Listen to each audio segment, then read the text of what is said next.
Welcome, everybody, to this week's edition of the Liberty First Foundation's Roundtable. Tonight, I have with me Frank Pistol Brace Johnson and Michael Vasquez. As usual, we're going to have our weekly discussion about some of the week's happenings, some of the things that are going on across the country and across the world. And we encourage that any of our viewers that join us in the chat offer their insight, their input, whether they agree or disagree with us. We look forward to having your comments. Welcome, Peter Soma. Whatever the loving fuck, huh? That good, huh? Are you guys getting any feedback? No, that was me. No, we're not getting any feedback. Okay, so I can hear you now. It's my system's all screwed up. I'm on the backup of a backup system right now. That's why they make Pepto-Bismol.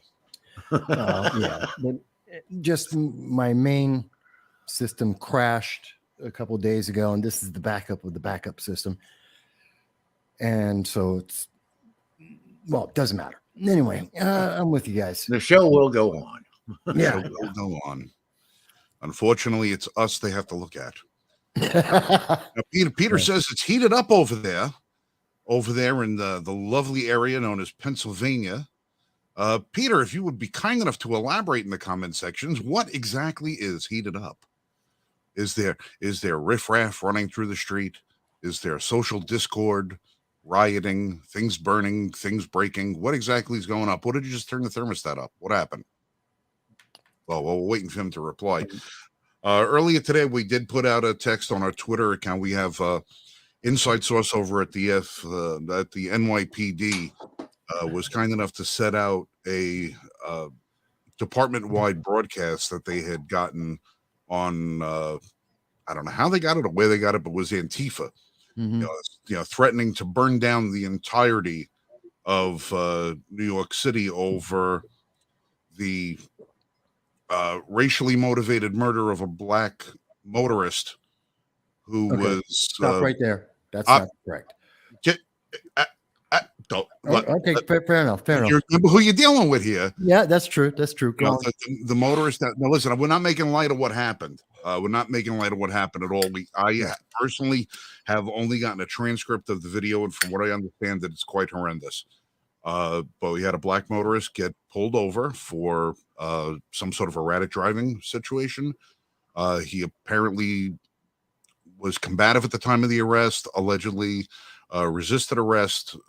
He was maced or something, ran from the scene, and 4 or 5 police officers, in an attempt to subdue him, apparently, from what we understand, lost a little bit of control. Okay, and did something very bad. Well, let me jump in because the video we're talking about Memphis. The gentleman's name is Tyree Nichols, and I've been watching the coverage. It was on NBC News, who I do not recommend people watch because their first broadcaster reporter on this was incendiary and was actually making the situation worse in his coverage, which was very biased and very incendiary. It was inflammatory. But what we see in the video that has been released by Memphis, the Memphis police, there was the allegation that Mr. Nichols was driving erratically. When the video first starts, he's at a stoplight, so we don't know anything about that. He's pulled out of the car. There's 3 officers on the scene. He's pulled out of the car by one officer while asking what's going on. Another officer has a gun drawn. That, while some people would go, oh my God, that's terrible, is not that unusual. I've been in several cars where I've been stopped with other associates, and I've had officers approach with guns drawn or on their holsters. Now, is that great? Is that good? Maybe not, but that's not unusual. That's the way they're trained right now. A lot of them are trained that way. Is it aggressive? Absolutely. And in the listening to the verbiage of those police officers on the body cam, they are at level 10. They are coming at this at a level 10. I don't know why. That's unknown. But they pull him out. He's trying to ask a lot of questions. What's going on? What did I do? Why are you doing this? They're trying to force him down to the ground. He then at one point lays on the ground on his side, not on his stomach, which they're asking for. Officers at that point are beginning to get, I wouldn't say it's not per se violent, but very physical with him at that point. I believe at one point, when one of the officers pulls out his taser and says, "I'm going to tase you. If you do not comply, get on your stomach," as he's saying, no, I'm on the ground. I'm on the ground. Chill out, calm down. But he's on his side. Again, there's 3 officers at this moment. The scene is relatively contained and controlled. They then attempt, it seems, to tase him. And this is all from body cam footage. And in trying to tase him, it seems it doesn't penetrate his clothing. He seems to be wearing a sweater or jacket. He then tussles with the officers, breaks free, and runs, throwing off his jacket, which seemed to have the taser on it, so he was not affected, and he ran. The video then picks up after the police have chased him down, and they bring him down. There are 5 officers on the scene. They are, and the video is very explicit, they are beating the hell out of this man on the ground. They're kicking him while he's down. They're kicking him in his head. 2 officers are holding him up as another officer sucker punches him several times. An officer pulls out a baton while he's sitting upright on the ground and beats him about the torso. They're wrong. There is no justification. And he's offering no resistance to this. None whatsoever in the video. So they're just pile driving him. They are wrong. There is no justification for that because he was offering at no point in the video did he seem to offer violence to the officers. He did run away at one point, but he wasn't confrontational. He wasn't aggressive, and he was not resisting, nor was he fighting back.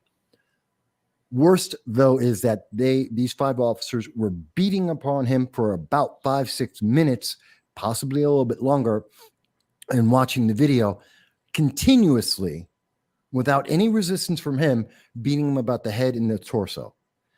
That is brutal. It's aggravating, to say the least. All officers, by the way, are black. Now, I know there's a lot of people who are trying to put a racial component in this, as I've been hearing from the coverage by NBC's reporters. They're trying to introduce a racial component to this. Everyone in this is black. This is in a high crime area in Memphis. Happened roughly about 11 o'clock at night, I believe. So that's not really a factor here. It's these officers were at 10 and then dialed it up. They were excessive in their violence that was not necessary. They beat this man. He wasn't beaten to death. Paramedics do come. They do not provide him any aid while he is waiting. He is handcuffed through most of the beating. He is handcuffed and sitting against the car tire when the paramedics come up. No one has been attending to him while they were waiting for the paramedics to arrive. And it seems that there's charges against the paramedics that may have not done their job properly. I didn't see video on that. I can't speak to it. The thing that gets me, 1, this was brutal. Absolutely. But it wasn't racial. 2. No, it wasn't racial. I do agree with that. Okay. I do agree that also it was excessive. All 5 officers have been discharged from duty as police officers, and they are currently facing murder charges. They have been arrested. The paramedics and medical staff that responded to the scene, they are also facing charges for negligence. Yes. In not attending to Kyrene's injuries. Yeah. So, now I want to add something to that. Everything I just described to you, everything that was shown in the NBC video, yes, does that justify protest? Absolutely. People should be protesting. This was wrong, and there should be changes. There should be guidance that comes out of this to better have policing. Should there be any violence? Should Antifa, BLM, any far left group, any individual, should there be violence? Absolutely not. There is no justification for violence. We have to say that up front. We need to say it often. There should be no rioting, no fires, no people being attacked, no police officers attacked. This did not justify further acts of violence. It does not justify any extreme actions. Protest, absolutely. Go for it. There should be as much protest as you want. But these individuals have been are being held accountable by law. They are fired. They are arrested. They're facing murder charges. That's the right process. Protest. Say that this should never happen again. Absolutely. Change the law. But do not go down and animalistically react to this with violence. That is wrong. And we have to hope that BLM and Tifa, the far left, do not go down that path, even as NBC's reporters are trying to incite that based on their coverage, which I tweeted out to NBC News themselves during the live coverage and saying, get that guy off the screen. He is inciting violence. They did eventually get it off. I hope other people were complaining like I did, and that's why he got pulled. I'm sorry. I'm upset about this. I'm upset. Every one of us, regardless of color, regardless of anything, we should all be outraged over this, because from at least what we can see, we don't know what happened the 2 minutes before the body cam showed up. We don't know what happened. Okay. We don't know the conditions that these officers generally work in from a day-to-day basis, but we know that officers tend to go into a situation with a predisposed notion that there might be something that happens. They have to be prepared for it. But you get to a point where you got to say, all right, there's got to be a line. There's definitely a line. There's got to be a line here. And the fact of the matter is the line is being blurred constantly being blurred, and it's being pushed back and pushed back and pushed back. And then the media comes in and makes it worse, because instead of being able to say, this is a tragic situation, officers need to be better trained or be able to learn how to de-escalate a situation or whatever, even if in there's certain cases where the driver of a vehicle is at fault because of the way they responded to being pulled over. And let's not sugarcoat that either. A lot of times when you get somebody that's handled a little rough, by the police department, I hate to say that the phrase brought it on yourself, but sometimes, if you're the driver and you're coming in at 11 and the officer is at a 2 or a 3, you're in Sharp Brooks. Don't be surprised if you're going to get an ass whooping sometimes. Well, let's think about Atlanta. It might happen. It might happen, and it might or may not be justified. This situation does not look justified. However, what's just as unjust is the media coming out and instantly going to the race card and saying that this was racially motivated without even determining any of the facts. And then when they do get the facts, they turn around and they say, well, it doesn't fit your textbook case of racism due to the fact that the officers are being black, but it fits the narrative as the systemic racial motivation that is in American policing. And then they extrapolate that to go even further and beyond, because at some point when the narrative falls apart, they got to do whatever they can to glue it back together so they can continue the race baiting, they can continue the inflammatory statements, because the phrase that the media lives and dies by is, if it bleeds, it leads. And that's the problem. That's what because if every traffic stop was textbook, pull over, license your registration, here's your ticket, sign here, see the judge, whatever. Thank you, officer. Have a nice day. I'll see you in court. There'd be no media. There would be no coverage of anything. There would be no helicopters flying over chases. There would be none of this crap that you see with everything. There's a reason why we have body cameras now, and there's also a reason why civilians have taken it upon themselves, and by record numbers and in the millions, are installing dash cams in their cars that not only look forward, but look to the back. You're seeing more and more people getting pulled over and not holding their phone up to the officer to record the encounter, but letting the car do the recording for them. And there's a reason why this is all happening. There's a lot of escalation here.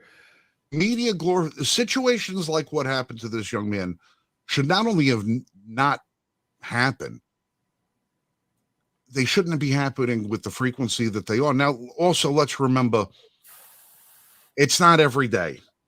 You know, this is a country of 330 million people. No matter how many of these things happen, when you look at a percentage, is really, really, really, really low. So let's not look at individual cases and apply it directly over an entire system, saying every cop is bad, every driver's innocent, and no beating's ever undeserved. You know, you get out of the car, you I scream want at cops, you're trying to shoot, stab cops. Yeah, you're going to catch a beating. Situations like this, as isolated as they are made worse by them attributing factors to the situation that don't necessarily apply to it, but they do it for ratings. Yeah, and that's And the installed. They ratings do. are what's making people die. Now, I want to expand on this just a little bit. Okay. And one of the biggest factors that are contributing to problems like this isn't racism. It's the utter disregard of law enforcement of the Constitution. Okay, plain and simple. Our number one priority of any government, the number one priority is to protect the rights of the people it serves. And law enforcement is getting to the point where they are getting carried away. And some of this has been backed by the courts erroneously in saying that many things that law enforcement does is constitutional. But when you look through the Constitution, it isn't directly disagrees with the Constitution. Okay. A person's supposed to be able to carry out their business without this constant threat of being pulled over for, in many cases, nothing. Okay. We've got DUI checkpoints that are put out, and they, because of court rulings, they've actually changed those now to equipment checkpoints or vehicle inspection checkpoints. Mike, I got to disagree with you to a certain extent. Is there a government overreach in many aspects of life, especially law enforcement? Yeah, absolutely. Should there be some more restrictions? To some extent, yes. We also, as a society, have accepted that there are certain things that we are willing to allow, which is the right of the people. We do that. Okay. We have the DUIs, the greater If good. we want to allow it, we have a process. It's called the Fifth Amendment, or the Fifth Article 5 of the Constitution. Yeah. If we want parts of the Constitution changed, there is a process to change the Constitution. We can't just disregard because Joe Smuckatelli or the majority of people want to change the Constitution. Okay. We are no longer we the people as individuals. We are we the people as collectives. I understand that, but then we are under tyranny of majority. One moment, Mike, because I do agree with that, but I also agree with states' rights and individual rights. The 9th and 10th Amendments that say that if in my community, if we come together in a city, a state, and we say that we are willing to weaken or reduce some of our rights to assign them to law enforcement in these very specific circumstances under very specific situations, then that's fine. Now, I don't have a problem. Okay, so then we as a state, if we decide that we want certain people of a certain color to be undermined. That's a discrimination. Well, that's what I'm talking about. Well, let me jump in. Okay, I mean that's literally what happened in slavery. That's why the South kept slavery alive. Listen, hold on a second. Before we get into that, let me bring it down to something that's a little bit more relatable. When you say, if as a community, your community decides that you want to update policing. You want to be more proactive. You want to do this. You want to do that, and everything else like that. Now, before it gets to the point of slavery, there are a lot of other things that it gets to wind up hitting that are a little bit more feasible. And I'll give you, for instance, you're up in the Binghamton, New York area, which is not exactly known as the crime-free section of of the southern tier of New York. Okay, No, not hardly. all right. You want greater policing. You want more DUI checkpoints. You want this. You want that. I live in Pennsylvania. I come into Binghamton because I'm going to visit somebody. If I'm crossing into your border and I have no expectation or knowledge that your community has decided to institute or be more proactive or to do this or to do that, I'm just a visitor to your fair city. Just by me being there, I am now being subjected to a greater level of policing that I, as someone who's not in your community, never agreed to, never was a part of the debate, never involved. That's why in the United States, we have the right for free movement, that we should be able to go to any city, every state, wherever we want to go by being secure in our own person, whether that's being in our car, in our individual. I should be able to walk down the street, whether it's in Memphis or whether it's in Tupelo or it's in Miami or anywhere else, and be expected to be treated by law enforcement exactly the same way as I would be treated in my own hometown. And that would be according to the Constitution. Now, if somebody wants to have, you want to run around and say, okay, my neighborhood is going to enforce laws more strictly, then everybody in your neighborhood is going to have to wear an identifier that says, I'm part of the people that said enforce the law harder on me, and do it that way. That's kind of what they did in Germany. Way back then. That's exactly what they did in Germany. But guys, people wear stars.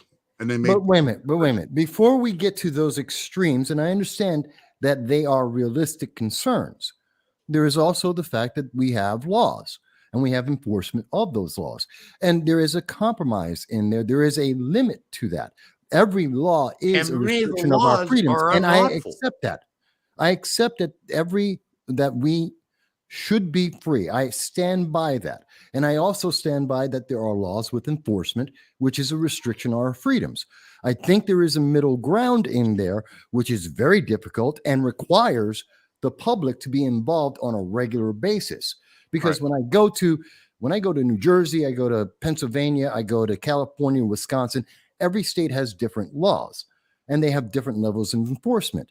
So the expectation is that I'm going to be treated humanely and justly, but the laws are different everywhere I go, and I can violate a law that doesn't exist in my home city, my home state, and I know that, and that's why we have courts and such to help adjudicate that.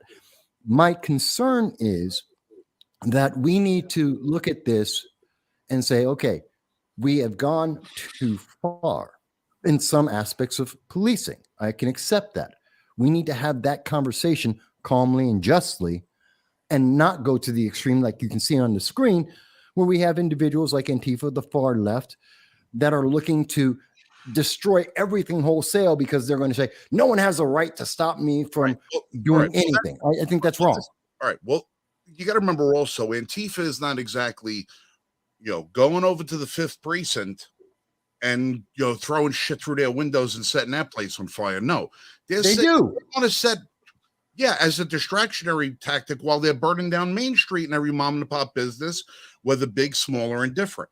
Okay, now I'll give you an example of something that's complete bullshit as far as I'm concerned, but yet gets great with public approval.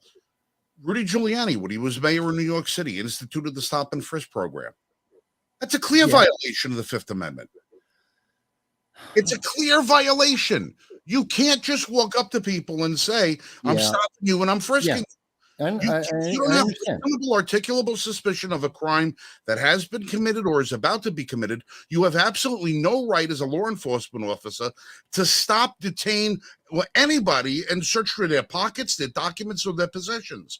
You can't do that. And Yes, that I do agree with that. I Right, do agree with you on that. and when you look at who they go out and they stop and frisk, a majority of it is going to be 95% are going to be, oh, well, no, we're not focusing on race. We're focusing on high crime areas.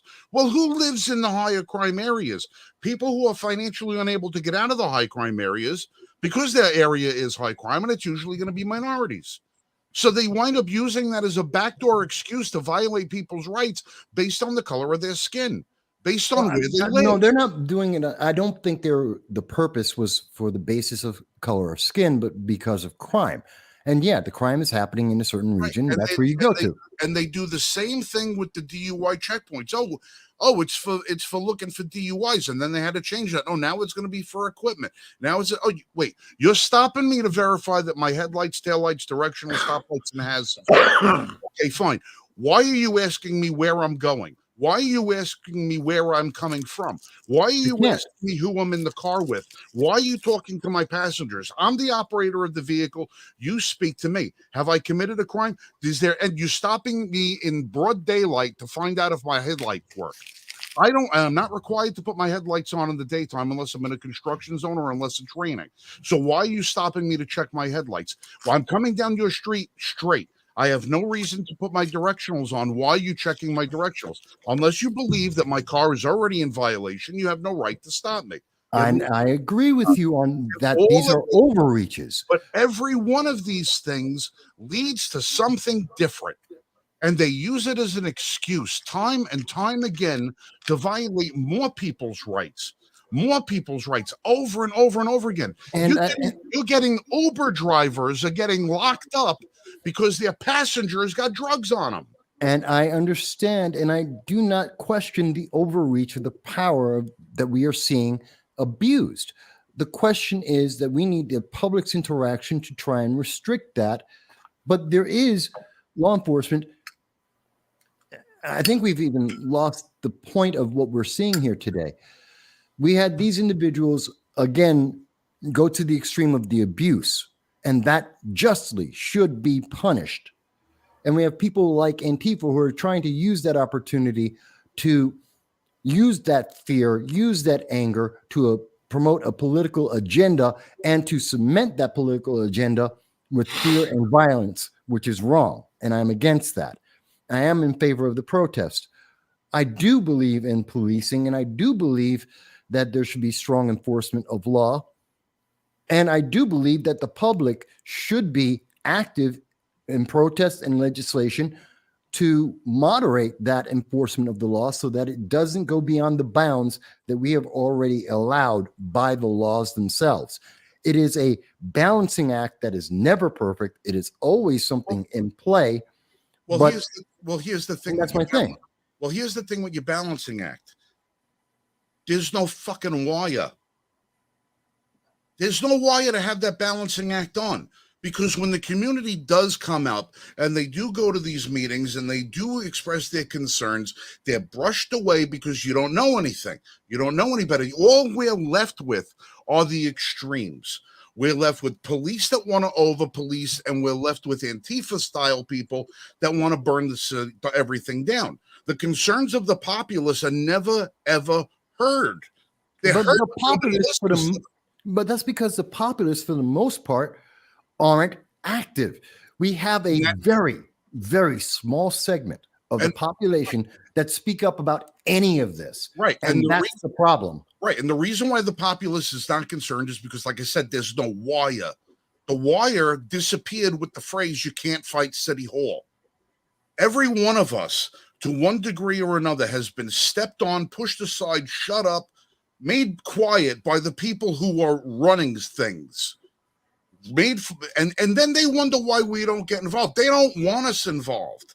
They don't want us involved because all they want to have is the 4, 5, or 6 community activists that get a little bit of press to come over there so they can have their backdoor meetings, come up with some sort of agreement that the activists, I mean, every time somebody says something about somebody black, who do they apologize to? Not the person who's black. No, they got to apologize to Al Sharpton and kiss the ring. He's the only acceptable person that's allowed to mediate the terms. God help When me. something God help happens with another group, it's always some other activist that's involved. Never the group that's actually had the injury inflicted upon them. No, it's some self-appointed representative that media wants to put in front of the city hall types. Not you, not me, not Michael, somebody else. And those people don't speak for us. And who is going to wind up speaking for us? Nobody, because the media is not going to listen to me, you or Michael, or anybody who's watching us right now. The media is going to listen to the Al Sharptons of the world or the Antifas of the world, because And I'm not sexy enough to get on TV.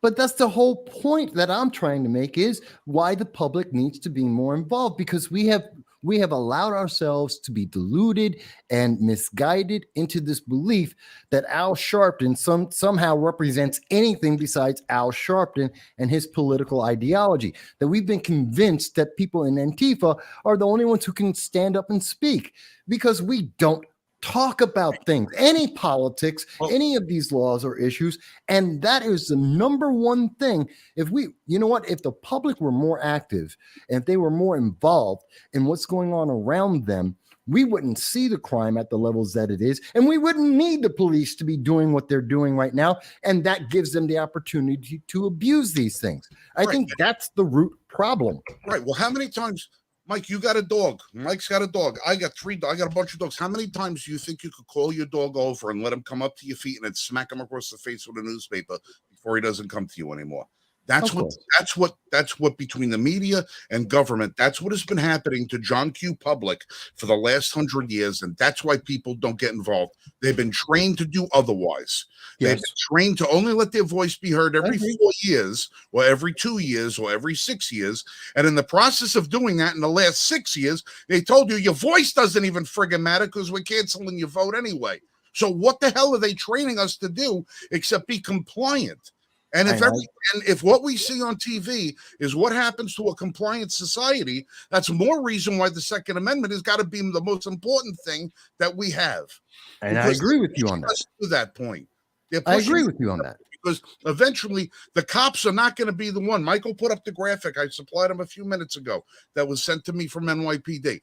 When the NYPD and Chicago PD and LAPD and all the rest of them stop responding to what Antifa does, it's going to be up to us, because it's going to be our homes. And you saw what happened 2 years ago when Antifa knocked down the gate of a private community, threatened to burn down all of the homes of the rich and wealthy. When 2 people came out to defend their homes, they were both arrested. I know. They were both arrested for brandishing and menacing, while 400 Antifa came through their friggin' front yard with pitchforks and burning posts, saying they were going to burn them down. And I agree with you about this. I agree with you about this. I'm just fired up because I'm getting so goddamn sick and tired of American people suffering at the hands of government, suffering at the hands of police departments, and the only people who wind up being able to do anything about it are the friggin' people who are the worst representatives to do it. And that's my point. I'm more upset, and that's what I'm trying to get across. Go ahead, Mike. I agree. We need more engagement from the American populace. Yeah. But how many times over the past 3 years have we seen people who go to voice their issues, air their grievances against government at town hall meetings, be arrested at that town hall meeting for speaking out? And then reelect that same labeled as domestic terrorists, and reelect the same people, etc. Okay, how are people supposed to be engaged when they are constantly under the threat of arrest, under the threat of being put on some list? Then good. Well, wait a minute. My answer to that is, then get arrested, get put on the list. I'm already on every list out there. I've been threatened with arrest. I've been threatened by Antifas to kill me several times. I've had the death threats. You do it anyway. And you don't reelect that idiot, whether it's a congressman, a senator, a city councilman, whatever level of government, you don't reelect them for what they just did. And that's what we've seen over the last 3 years as an example. And this is the failure of the public. When you had the opportunity to take this person promoted the FBI going into school boards and attacking the parents for being involved in their schools, like in Loudoun County. And what do we see over and over again across this country? People re-elect that idiot that was just trying to deprive your rights, which empowered these insane radicals, domestic terrorists, as they rightly are called, Antifa, and empowers them because they're the only ones running around screaming. We can't.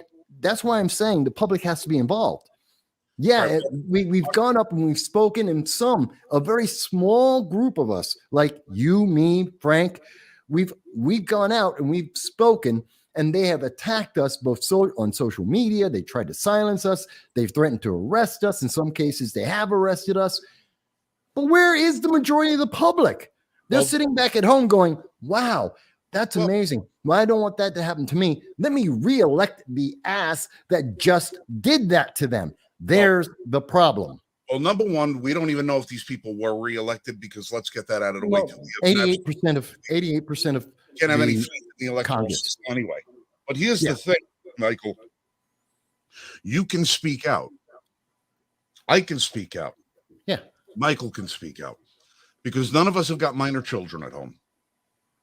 Okay. None of us have. There's another issue. None of us are going to come home and say that my kid is being abused in school because I voiced my opinion. My teacher is failing my kid because they voiced their opinion. My kid lost a scholarship. My kid lost a grant to send. Me, I don't give a shit what I say, where I say it, when I say it, or to who I say it. I don't care. I'm big enough to take the slings and arrows. Shoot at me. Let's go. Bring it on. You want to lock me up? Lock me up. We'll see you in court, and I guarantee I'm going to clean out your bank account when we're all done. I don't care. I don't care about it. I will say what I'm going to say. It doesn't bother me, because I don't have to worry about the back end.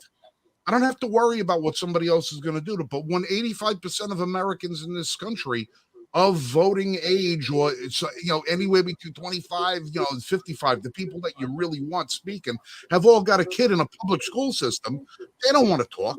They don't want to make waves. They don't want to say nothing. They just would rather sit there, let their kid be indoctrinated for the 8 hours a day, and then try to reverse it for the half hour they have between the time they get home from work and dinner is served.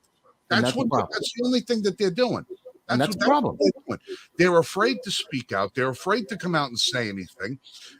And the level of courage that is needed to overcome something like that, it's like what I talk about, that flight and fight mechanism in people. You hear the gunshots going off. There's only a certain number of people that are going to run to the sound of danger. Most people are going to run away from it. And right now, the warning flags are going off. The sirens are going off all over the place. And everybody in the country is running away from it because they don't want to confront it, because it's going to make their life more difficult at home. It's going to make them be unable to worry about their kids and all the rest of that stuff. Until you've got a surge of people who don't give a shit anymore, or that don't have kids, you're not going to have it. And somebody says to me one day, why are you so vocal about all of this stuff? You don't even have kids. What are you worried about? So I'm not worried about the kids I don't have. I'm worried about the kids you do have. Exactly. Somebody has to. We agree in large part, and in any conversation, there's always some differences. We've talked for years, all of us. And I overwhelmingly agree with you on all of this. Yeah, and we're really talking. We're not so much. We're not at odds. I know a lot of people are saying we're very heated and we're very, we're animated, but it's not with each other. Plus, with the fact that there's so many people who aren't doing anything, and they're seeing all this and going, well, I'll just sit back and let it happen. It's like, God, guys, you got to step up with us, not with Antifa. We can stop this before it goes ballistic and stupid and off the rails. Part of that is following the Constitution. Part of it's just being fucking vocal before these idiots in Antifa ruin the whole damn thing. Or on the other hand, that someone goes overboard and makes it completely authoritarian. We really need the public to speak up to stop these things. That's ultimately, I think we're all saying that to different degrees from slightly different directions. Right. And when we sit and we look at like what happened at the RNC today, 150 votes, and the same failing leader got reelected for the third term. we aren't safe. No matter how many times the public voiced their opinion, as who was it? I forgot who was. Charlie Kirk said he was on the phone with Republican leaders, and one of them pretty much told him today, well, the people aren't the big money donors, so we don't listen to them. So I chastised Charlie Kirk. I said, listen, name names or don't make claims. If you're not going to put that person's name out on that tag and tell us who said that and hold them accountable, don't even bother making the claim. Because we already know it's true. We already know what happened. But if we don't have a name to go with it, how are we supposed to go after that person? How do we change anything if we don't hold nobody's feet to the fire? Yeah. We're not going to change anything. But the people in mass are just dead fish. They're going with the stream. And that's They don't care anymore. That's why you know what's the problem with all these elections? We have on average, we have about 4.5 people out of 10 that are actually voting in elections across this nation. And it's not a black thing or a white thing or a Hispanic thing. Everyone has the same access. Everyone is registered at about the same numbers. So everyone who's trying to say because black people can't vote, you're an idiot. If you're like Joe Biden saying black people aren't smart enough to find out where the polling places are online, that's idiocy, stupid, and a lie, and it's insulting. That's not the case. Everyone has the ease of voting, especially nowadays where you have mail-in and early voting and extended hours. That's not the problem either. People aren't voting. That's apathy. It's been growing for 60 years.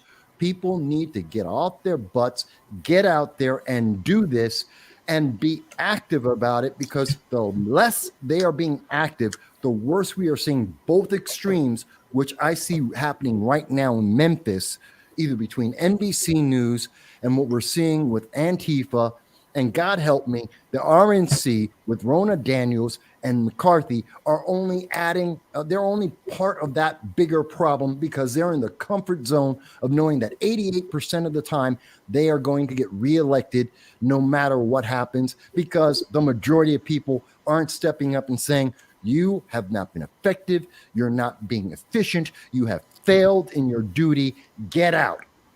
And that is what drives me the most nuts, because if we had that, I believe, if we had more of that, if they had a 30% re-election rate, or even a 50%, if we had 6 out of 10, 7, 8 out of 10 people voting, we would see change, and it's not going to happen if we don't do that. I'm going to give you a quick thing. Lori said to me yesterday, walking around the house, we happened to be talking about the pistol brace ruling from ATF and that debacle all of it itself. And Lori says she was reading an article someplace, and she goes, are there really 27,000 gun laws in America? And I said, yeah. 1,000 laws for every word of the Second Amendment. Yep. 27 words in the Second Amendment, that's 27,000 laws abridging it. And when you get to that point, how really? I mean, that's one amendment. Yeah. One amendment that there's 27,000 laws. How Michael would probably be able to research this better, faster, and more accurately than I am. But if we just sat there and say, how many laws are there? How many different rules and regulations in the tax code are there? Oh, how many different, between just not even going through state laws, just look at the federal level. Just look at everything on the federal level, and you start to say to yourself, how is it that you have 11, 12 pages of the Constitution all spelled out? And it could all fit neatly in a little pamphlet. Fit neatly in a pamphlet. But if you look at the laws governing how to raise chickens, it's a fucking dictionary thing. True. It's insane. This is where we've gotten, and the people have allowed this to happen. Yeah. We've allowed this to happen. The grand experiment that was America has failed. Not because the experiment had bad parameters, but because the people conducting the experiment gave up on caring about the results. They gave up on caring about the results, and the scientists are the one running the show. As long as they keep changing stuff and the people don't give a damn anymore, it's going to continue to happen. It's going to continue, and it's going to continue to get worse. Every time we turn around, it's just going to get worse and worse and worse. And this whole discussion has probably gone off the rails into too many different avenues. It all comes back down to the same thing. Until the people become involved at every level, starting with their own municipality, wherever they live, things are never going to get better. And for God's sake, Well, that goes even beyond that. Okay, being involved in your HOA. Okay, it gets down to that level. Getting involved in your neighborhood. Okay, that's where it starts. Okay, until you start there, you're not going to change everything else above that. So you Yeah. need to be involved in your HOA. You need to be involved in your neighborhood meetings. You need to be involved in your school boards. Yeah. Okay. Then you get involved in your town council meetings, get involved in your county legislative meetings and county planning meetings. Get involved in those areas. Okay. Which are all required by law to have open access. Yeah, I agree. Okay. But until we start getting involved in those areas, we can't expect changes at the state and national levels because we're not enacting the change at the local level first. Yeah, bottom up. That's what the whole system is about. That's what We the People is about, from the bottom up. We are involved in our local politics and our local communities, which includes law enforcement and crime prevention. We're involved at that at the local level, which brings it all the way up, not some dictate by a political ideology, a radical group, someone who professes to be the voice of whatever group of people because the news media said so. My God, I was talking about this with someone on Twitter, and their answer, actually, I did a what do you call those things? A shorts video on YouTube. And it's like, when did we stop questioning things? Why can't we just ask questions? Like I was talking about Ukraine funding, and the fact that we're sending over 31 tanks. We've given them $113 billion in 2022. Do you know that the GDP of Ukraine in 2019, before all the downturn, was 159 billion? We're basically paying their GDP while we're in a recession. We gave them 31 tanks because Germany said they wouldn't give them tanks unless we did. We are in a war. De facto, we are in a war, and South Korea is watching this happen, and they're saying, give us nukes in the same way Germany said, give us tanks. This is falling apart, and it's because no one's willing to ask a question about, why are we doing this? Why are we sending out this money? Why are we putting ourselves in this position that we don't need to be in? And if we had some bloody leadership, and if we had a plan and a goal, a foreign policy, God help us, we wouldn't be in this scenario. But that's the large image of it. Scale it back down, and we're seeing the same problems on the local level that are allowing these situations, and they are few at the moment. What we're seeing with Tyree Nichols is actually very rare. It's very extreme. This is not commonplace. It isn't uncommon, but it is not commonplace. And it's because of the same lack of focus, lack of attention, lack of input. And if people are taking anything away from this conversation, we are all talking about the public being involved, the majority of the public being involved in what's going on around you. Because when you don't, that fails the Constitution, that fails the building block of we the people. If you aren't involved, if you're listening to this conversation and you don't know or care what's happening in your community, then you can't expect to be free because you've given up that freedom. Freedom requires input, action, sacrifice. You have to be involved. And when we don't, that's when we start getting these radical extremes happening in our nation, whether it be Antifa or abuse of power from various levels of government, because we're not involved. We have to be involved, and we can't just nod and watch the news and listen to them and say, well, the news said that, so that's the only thing. Can't question it, can't ask questions, can't think about it, can't research it. God help me. No. You'd be amazed how many times. I just saw an article. I don't know if you got, and then I'll shut up for a second, but I just saw an article out of WKRN TV out of Nashville, where the ATF is trying to convince the people of Nashville that if you have a switch, is the device they call it, on your handgun, it turns it magically into a Rambo machine gun, able to do things that John Wick can't do in the Hollywood movies. Literally, they have said, the ATF agent said that by putting this device into your handgun, it turns it into a machine gun that fires 1,200 rounds per minute. He didn't say cyclic rate. He didn't say that was the rate of fire. He said it actually fires 1,200 bullets, which would make it at the level of RoboCop. This is an abuse. It is misinforming the public. It is lying to the public.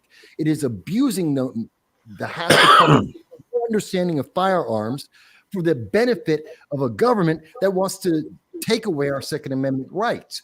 And no one's willing to question WKRN Nashville, Maya Owens, the reporter who wrote this, or the ATF and the agent who said this, which is patently, absolutely a lie on every level, including physics. And that's why they get away with it. Well, And that leads us to the extremes we're seeing and we started talking about today. And that is what frustrates me.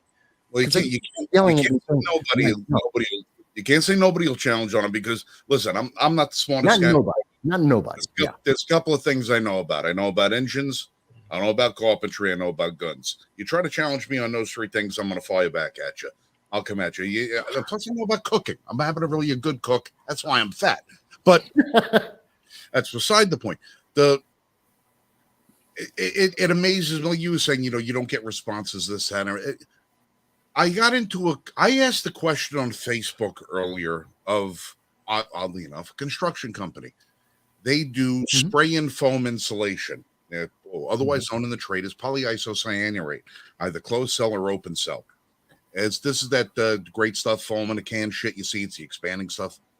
I asked the question because they show a little video of how they retrofit homes that already have existing insulation, whether it's fiberglass, compressed paper, whatever it is, and they drill holes in your house and they put this little tube in and then they pump the insulation in. Right. I'm not going to get into the whole spiel about it, but I called them on it. Because what they're showing is kind of bullshit. A little bit of bullshit, but I understand it.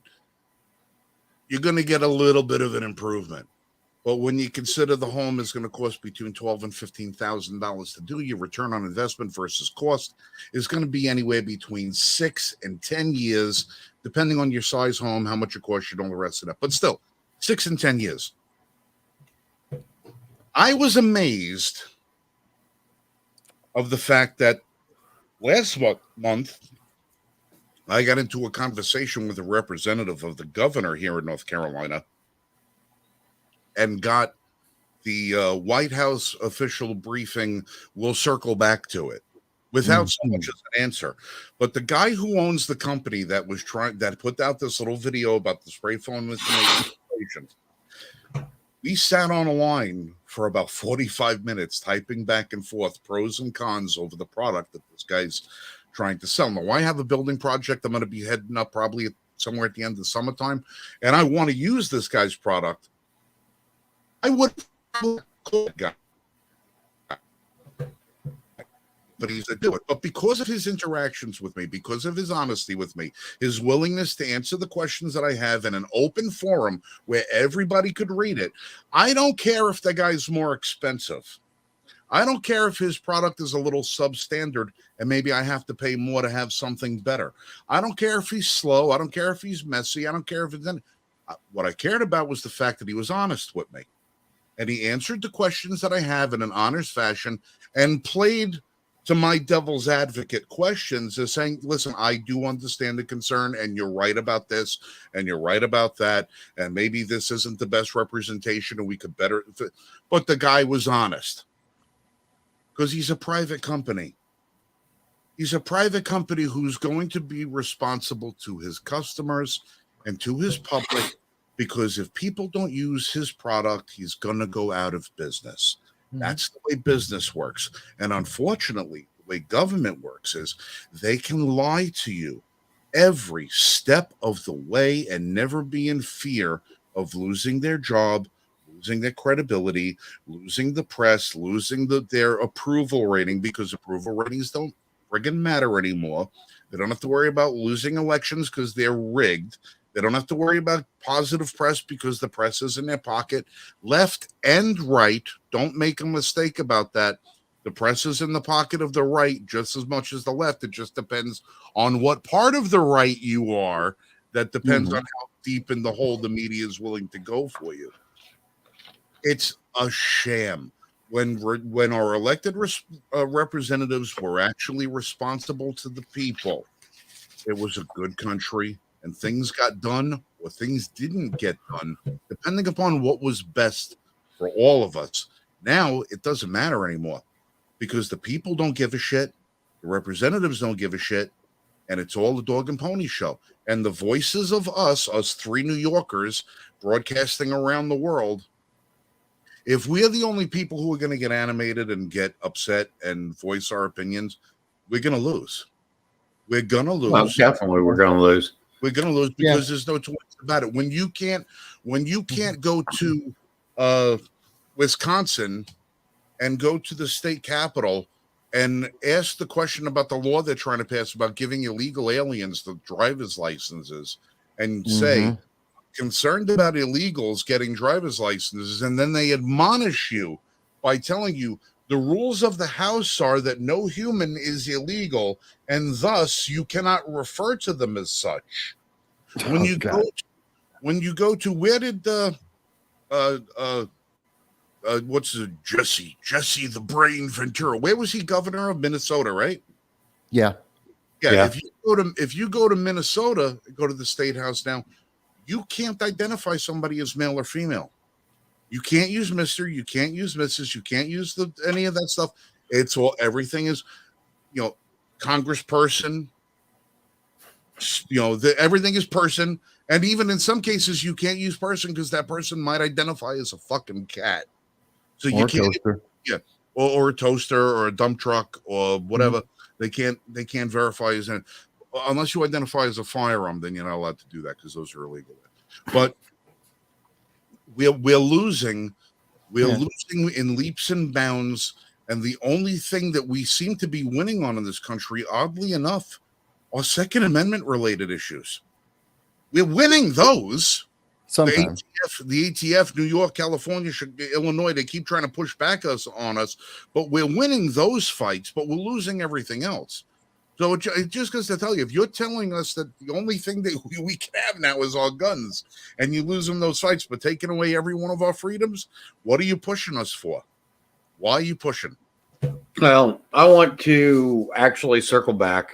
Okay. Oh my God, John Pierre, what did you say?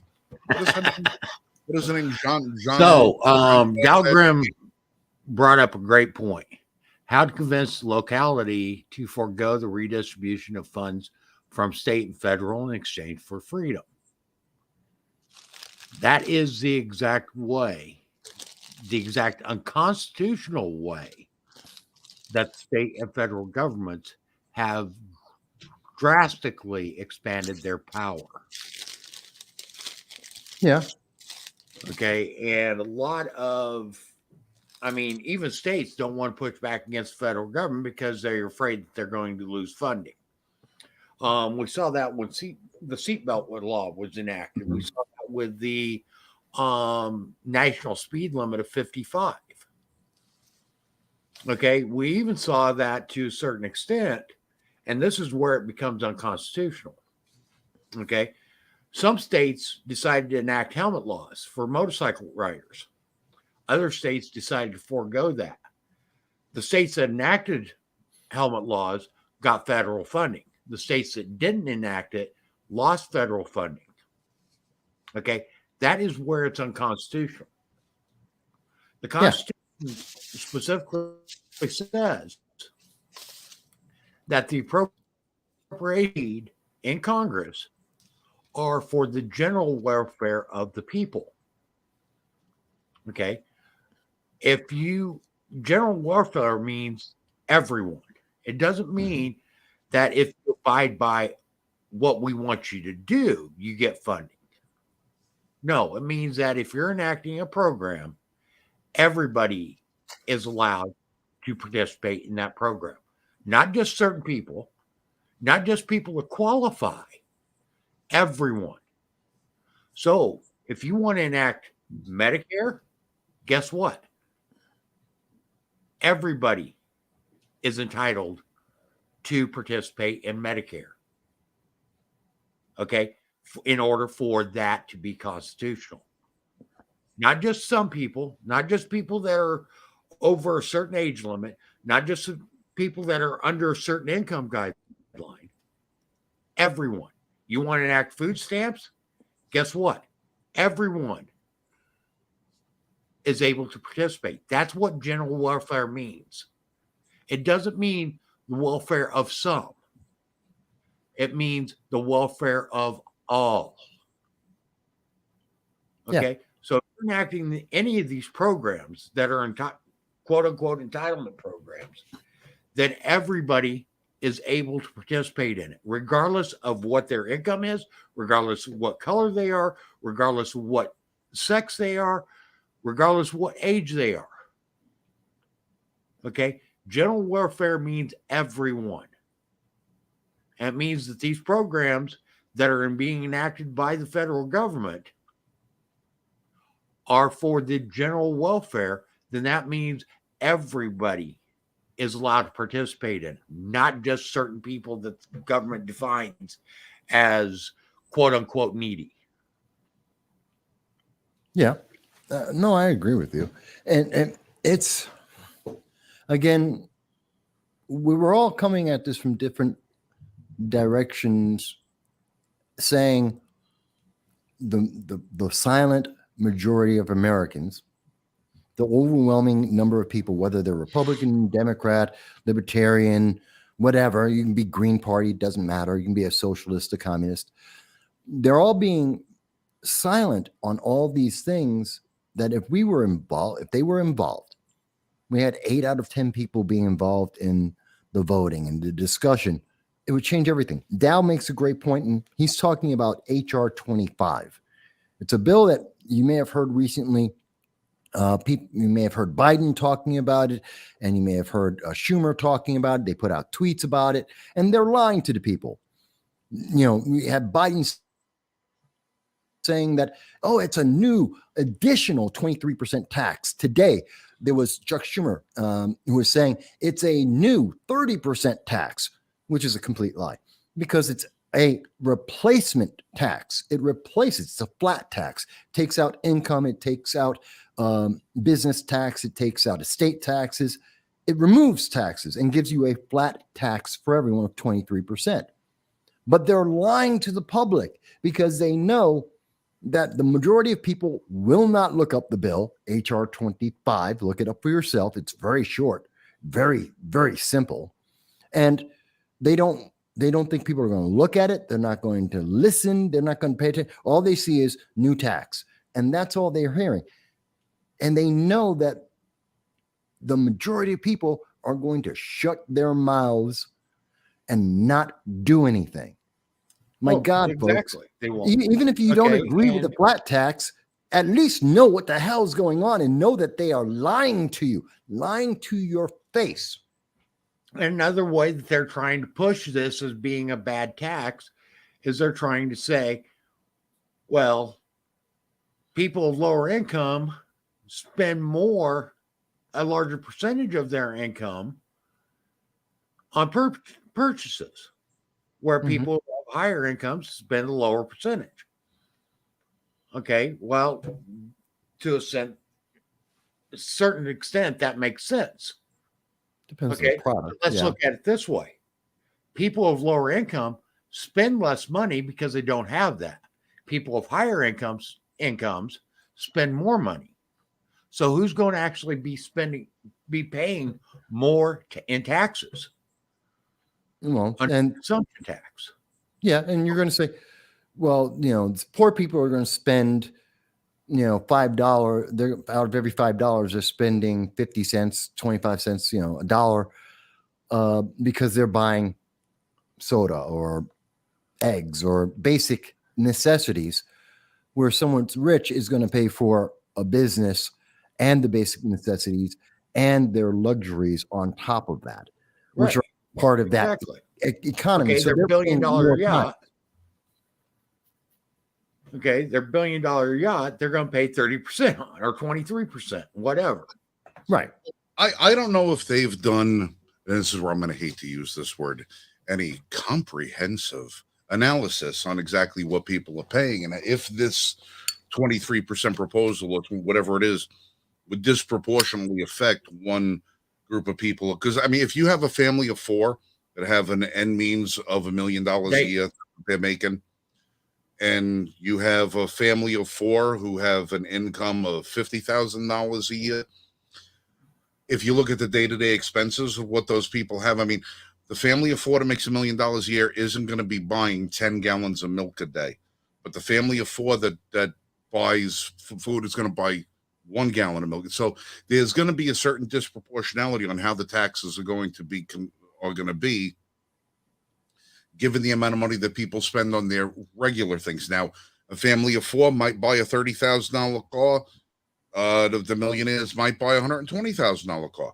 So maybe it gets met up on that. I think before we change the tax system to a flat rate for everything, we have to see exactly what the consumptions are, and if whether or not that's going to wind up in a deficit or it's going to hurt people, or if we should just do the one thing that everybody should do and just eliminate the IRS completely.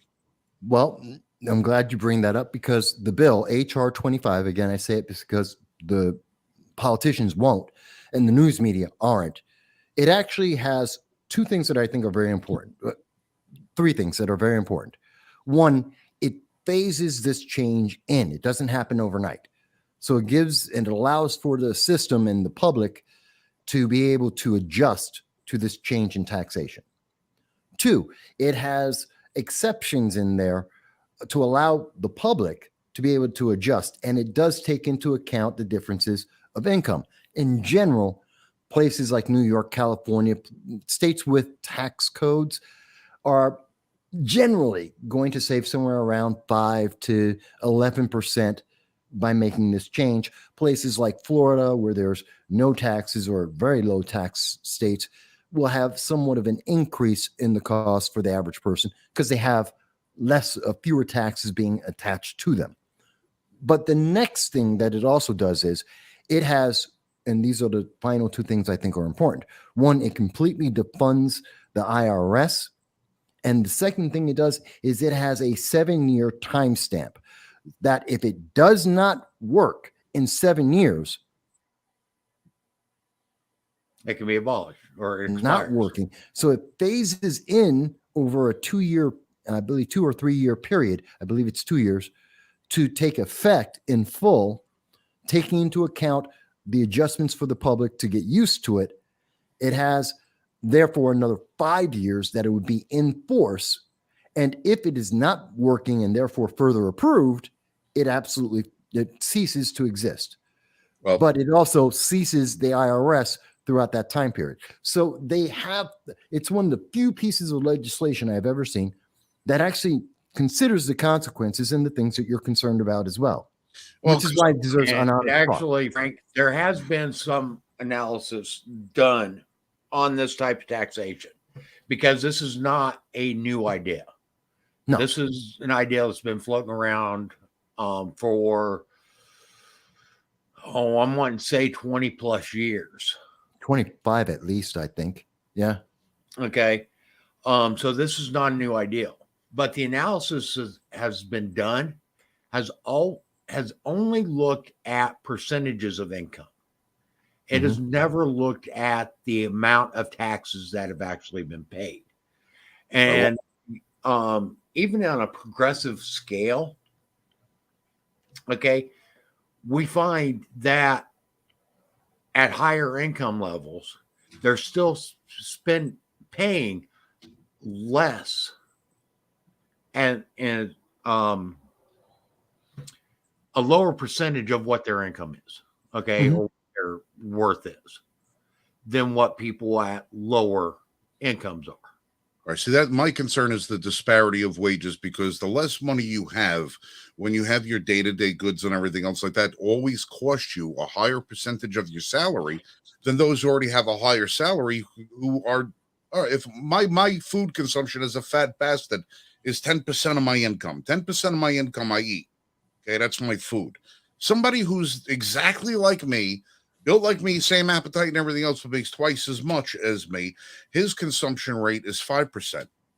Yeah, this would lower it for everybody by a couple of percentage points. So Yeah. you're still Right. spending more, And, but you're not spending as much as exists right now. right, but a larger percentage of what I have less disposable income for other things, because the way the prices are right now with everything, it's taking up more of my budget to do the exact same thing that somebody with twice as much money is doing. They have less of a burden to do the same thing I'm doing, because not well, and I'm not disparaging anybody with money. Believe me, Right. I want to be a friggin' billionaire 10 times over. I want money, I need money, I love money. I love rolling around in it, Yeah, wallpaper but myself with it. I love it. I love money. I need yeah, money. It's a great but, thing. but let me answer. I just don't want to see people being disproportionately affected. And let's look at I know you said, okay, there's a 7-year callback on the law and all Yeah, the rest of the stuff. But to be quite frank, government can ruin a hand job.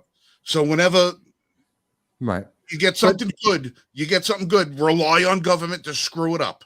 So right, I understand that, but in this bill, and I'm not saying it's perfect, but as it is detailed and looking at it using the example you just made, so instead of spending 10% of your income, you'd be spending about 8, and the guy who's rich would be spending about 3. That additional amount of money is yours to spend however you want, which would then help your community and so forth. So That's what it's another basically a well, tax cut. they have to. another, Well, I another way want of to looking. see the list of exemptions that they put together in it, because there's a lot of things in this country. If they're going to talk about, okay, this is just going to be based on your income, how much money you got coming in. This is why I'm not a big fan of the consumption taxes, because there's only so much you're going to buy before you don't need to buy anymore, and before you're not buying anything else, where you're putting it away. People with less money tend to have to spend every dollar they have, and they're going to get taxed on every dollar they spend, because they need to spend every dollar they have in order to survive, whether it's rent, electricity, food, clothing, gas, utilities, whatever. They're spending what they have plus some, and they're usually going into heavy debt on account of it, where somebody who's got a lot more money can spend more lavishly and still wind up with money left over that they're not going to pay taxes on if it's based on a consumption rate. So I'm not a big fan of the consumption tax on account of that. So I want to know what kind of exemptions there are, because do I really want to pay taxes right now on a $7 dozen of eggs? No. But you already are. Right. You And already are. right, but I want to see what the level of exemptions are, because if you're going to get rid of the IRS, you got to get rid of all of the hidden backdoor taxes that they've snuck in on But it everything. does. Makes But it everything does. as high as it is. What about the gas tax? But it doesn't address gas. It addresses personal income. It deals with estate taxes. It deals with corporate taxes. All right, Gas estate tax taxes, is something from the state and the federal government. That's separate. That's an estate additional taxes tax. are bullshit from the get-go. Yes. Nobody, I don't care who they are, should ever be paying taxes twice. You already accumulated your wealth. You've already put your estate together. You've already done Payroll. everything. You've already paid taxes 17 times on everything that you got. Why is your kid going to pay taxes because you gave it to them? You already earned it. It's like when you buy a car and you sell it to somebody else. They take the car to the DMV, they register it, they're paying a sales tax. You paid the sales tax when you bought it new. Then the third owner pays the sales tax again. Fourth owner pays the sales tax again. It's a revolving door of taxation. All of that shit has got to get abolished. They got to abolish all of that. Unfortunately, they can't do it at the federal level because it's the states that are doing that. And until the states can have some form of uniform code of taxation, it's going to be really confusing, and it's going to be hard. The only thing it might do, if they get it right, is going to help draw the distinction between what states are better to live in and what states are worse to live in from a But that's taxation point of view. But that's part of why they have the phase in period on this, because it's taking into account of that. And that's why, and it is the most comprehensive proposal. And I'm not in love with flat taxes overall, but it is the most comprehensive reform to the income tax situation that we have right now that has ever been proposed. Right. And Which is that's why we're seeing people like Biden right. and Schumer saying they have to lie about it to misrepresent it so Right. people won't even look at it. Right. But I already told you why it's not going to pass. We just came across it a minute ago. Yeah. By accident. Came across it a minute ago because if it limited the taxation now,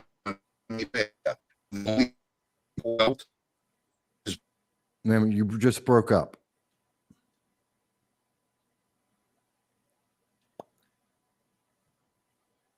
Did I freeze or did you guys freeze? I think He froze. they don't want us talking about this No, because they all don't. three of us went dead at the same time. But No, they're happy to have us talking about what's going on down in Georgia, but this taxes, no, can't talk about that. But well, here's the thing though. The reason why you won't pass muster is because if they did level out the taxes and make it a fair system and everybody was applied equally, where everybody was paying what they should or could or was supposed to be, and it was equitable and fair, they love that word, equitable. Oh God. It would expose the disparity that states have between their taxation methods. And people would begin to see just how screwed they're being in the states they're living in. Because then you have somebody making 50,000 in New York, somebody making 50,000 in Florida, they'll start being able to compare notes. Yeah. You know, and people starting to say, well, why the hell do you have $8,000 more at the end of the year than I do? And you're going to have, so all of these states that have these ridiculous taxations and everything else at the state level, it's all going to be exposed. It would all be exposed. The high taxation states would suffer an immediate groundswell of people renting out the friggin' U-Hauls and leaving.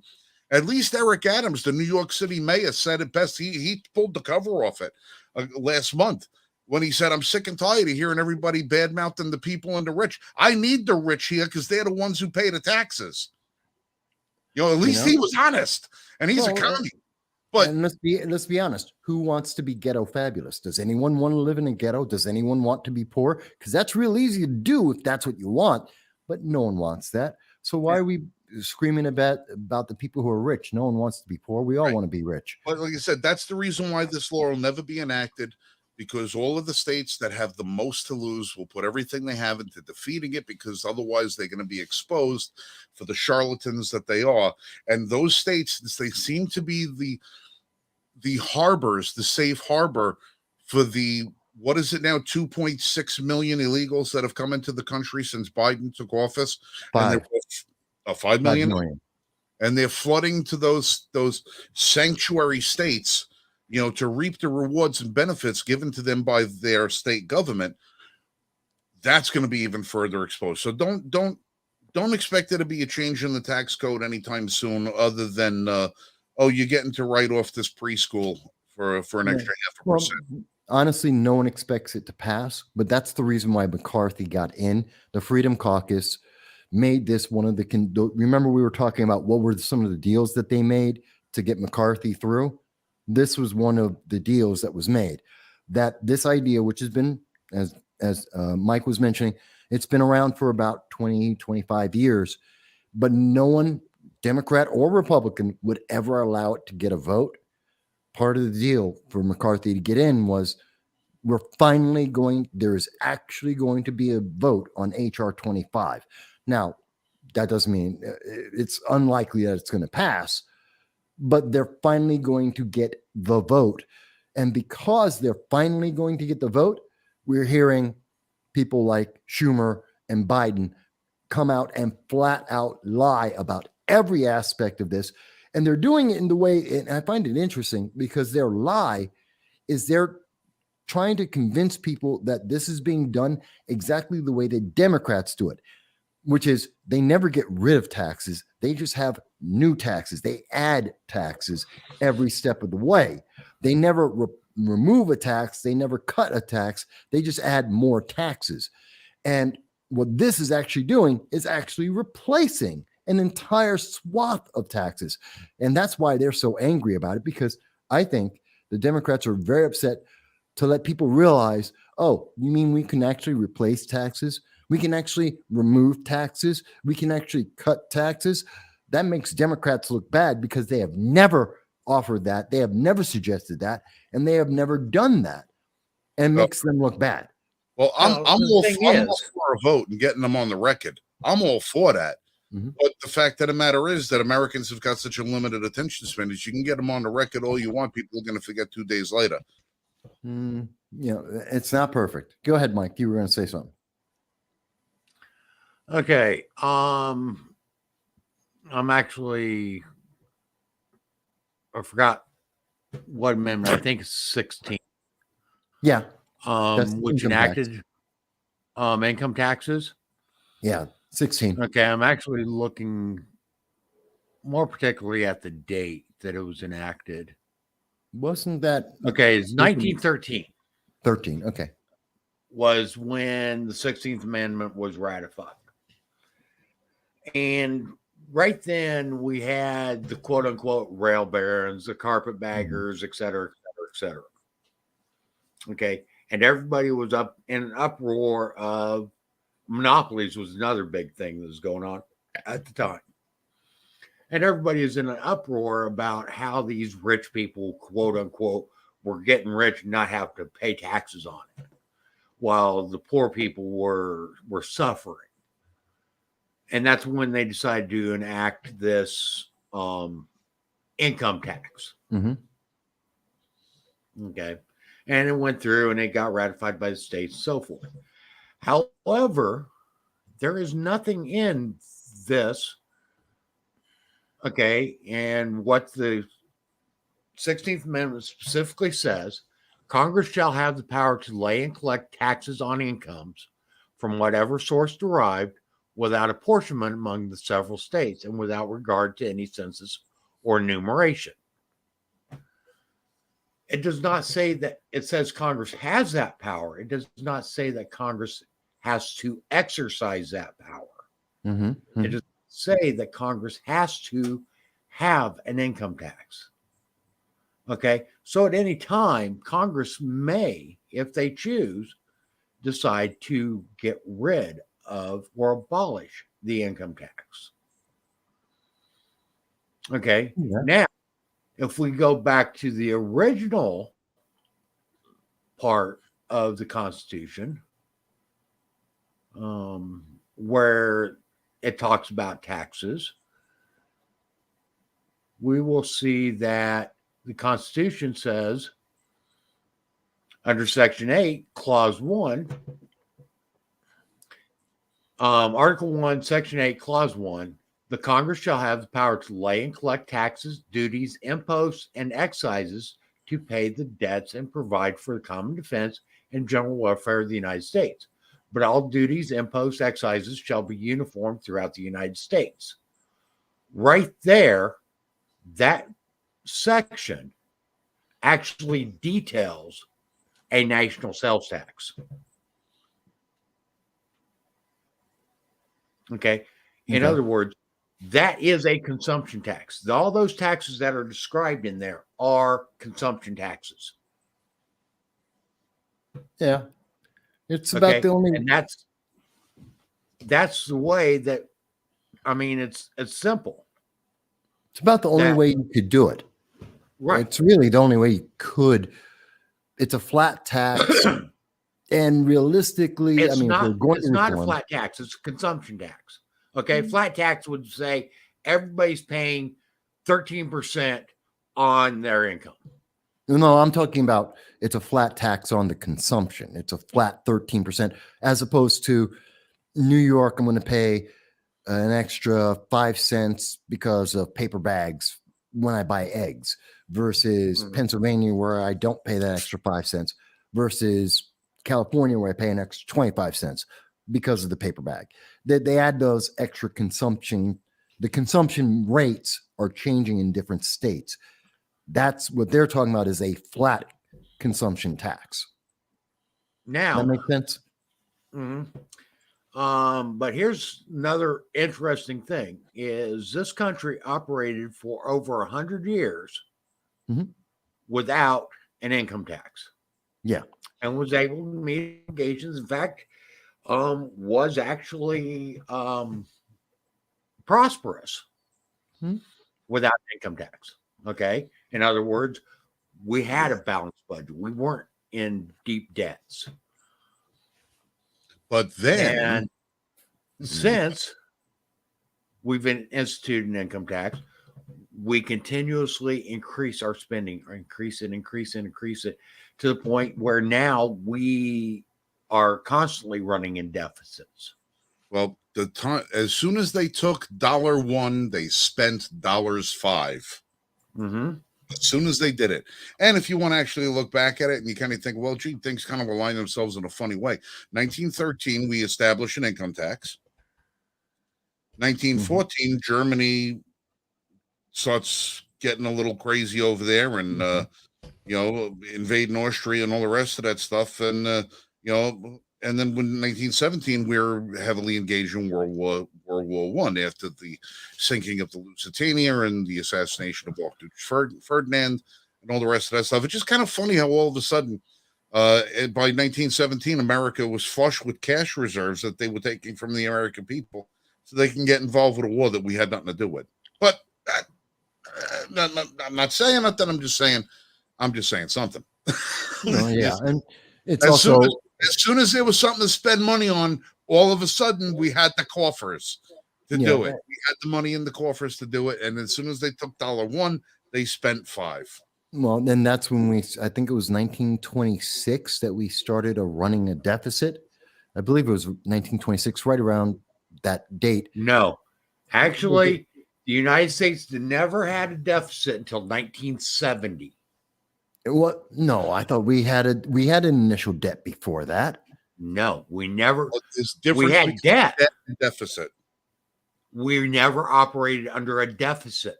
Well, I stand corrected. Yeah, difference between debt and deficit. I stand corrected. Okay. Yes. In 1970s, when we started operating under a deficit, we've operated under a deficit ever since, except for 4 years, 1998 to 2001. Yeah, that wasn't real though. They changed Those the were way the they only counted 4 the numbers. years since 1970 that the United States has not operated under a deficit. Yeah, and even during the Clinton years in 98 to 2001, we were still in a deficit. They just changed the way they were counting. They literally changed the accounting so that it would show. The same way right. They changed the accounting, they changed the census, they changed the whole they a lot of them also that's when they started playing with the debt limits. Yeah. Because you remember because what you increase your debt, your deficit goes down. Yeah, like I said, what did George W. call it? Fuzzy math. It's fuzzy math. Yeah, very fuzzy. Yeah, they were playing a lot then. All right, well, listen, we're not going to solve the tax issue. No. But at least let's talk about something I can at least attest to, or I know a little bit about something. Let's talk about that the ATF ruling on the pistol braces that we heard about a couple weeks ago. Yeah. We discussed it. Did you guys happen to see what else was hidden, tucked away in the rule changes? I was actually this week I was focused on that stupid WRK and the small, the magic bullet thing from the ATF this week. That just blew my mind. What else was in it? All right, one of ATF's favorite phrases that they use is constructive possession. All right, constructive possession. Meaning? All right, hidden inside the ATF rule changes, it goes on to say, and somebody in the Q&A section or frequently asked questions thing says, if I own a device that I have a tax stamp for, and NFA tax stamp for, whether it's a suppressor, machine gun, short-barreled rifle, pistol brace, or any of the other stuff that you want to give me the divine absolution for 120 days that you're not going to come and seize my shit or I got to destroy it or whatever else. Can I let my buddy try it when we're at the range together? ATF, if you are in constructive possession of any NFA item Oh, You're God. a felon. So if the three of us go to the range and I break out my SBR and throw my suppressor on it, and I want to get a fun switch for it and put that on. If we go over there and say, hey guys, you want to try my SBR? It's pretty cool. And I give it to you. Not only are you a felon, I'm a felon. As soon as I give that gun to you, now I am, even though I own it, the only I have person who possession. are allowed to handle the firearm are the persons who were specifically named on the ATF tax stamp for that particular listed item. Now, some people may say, Unconstitutional. well, maybe that's a good thing because you're not supposed to lend out these things to people and all the rest of the stuff. And well, maybe it's just the way you word it because it's at the range. Well, if you've ever been to a firing range where they have a rental wall, Yeah. where you can rent whatever they got, in states that allow you to have NFA items, like New York is not allowed to have NFA items.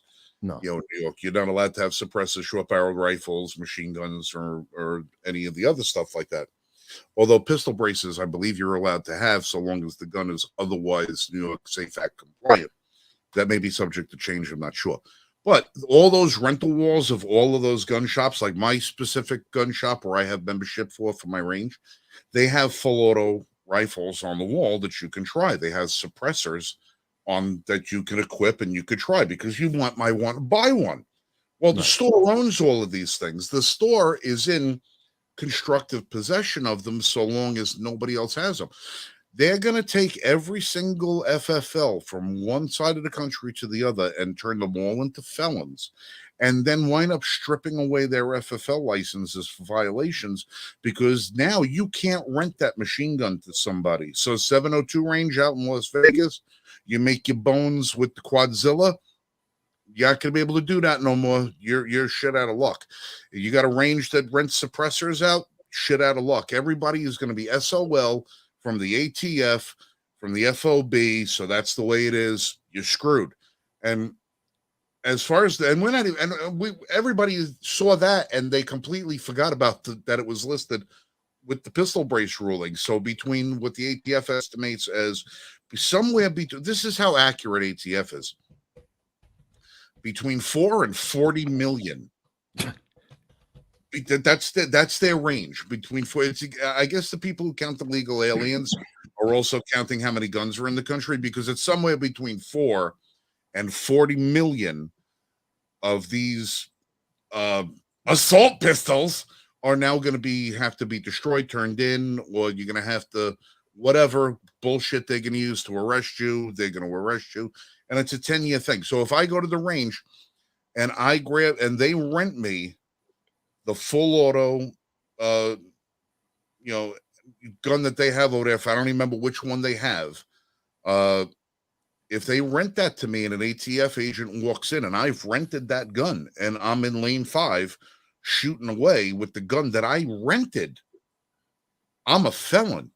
They could walk in and lock me up for So renting unconstitutional. because I have constructive possession of the firearm.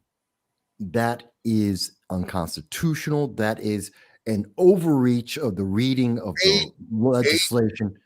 In Listen, New York, it's that way. ATF is an overreach and is unconstitutional. Yes. The whole agency being there. Okay, I agree. in New York State, okay, if you do not have a handgun permit and you are caught firing a handgun, you are a felon. Now, unless you are between the ages of 16 and 1 day previous to your 21st birthday, and in accordance with the law, you must be with the person who owns and has permitted that handgun, is the only way that you're allowed to handle a handgun in New York State. You have to be between those ages, and then you're not a felon.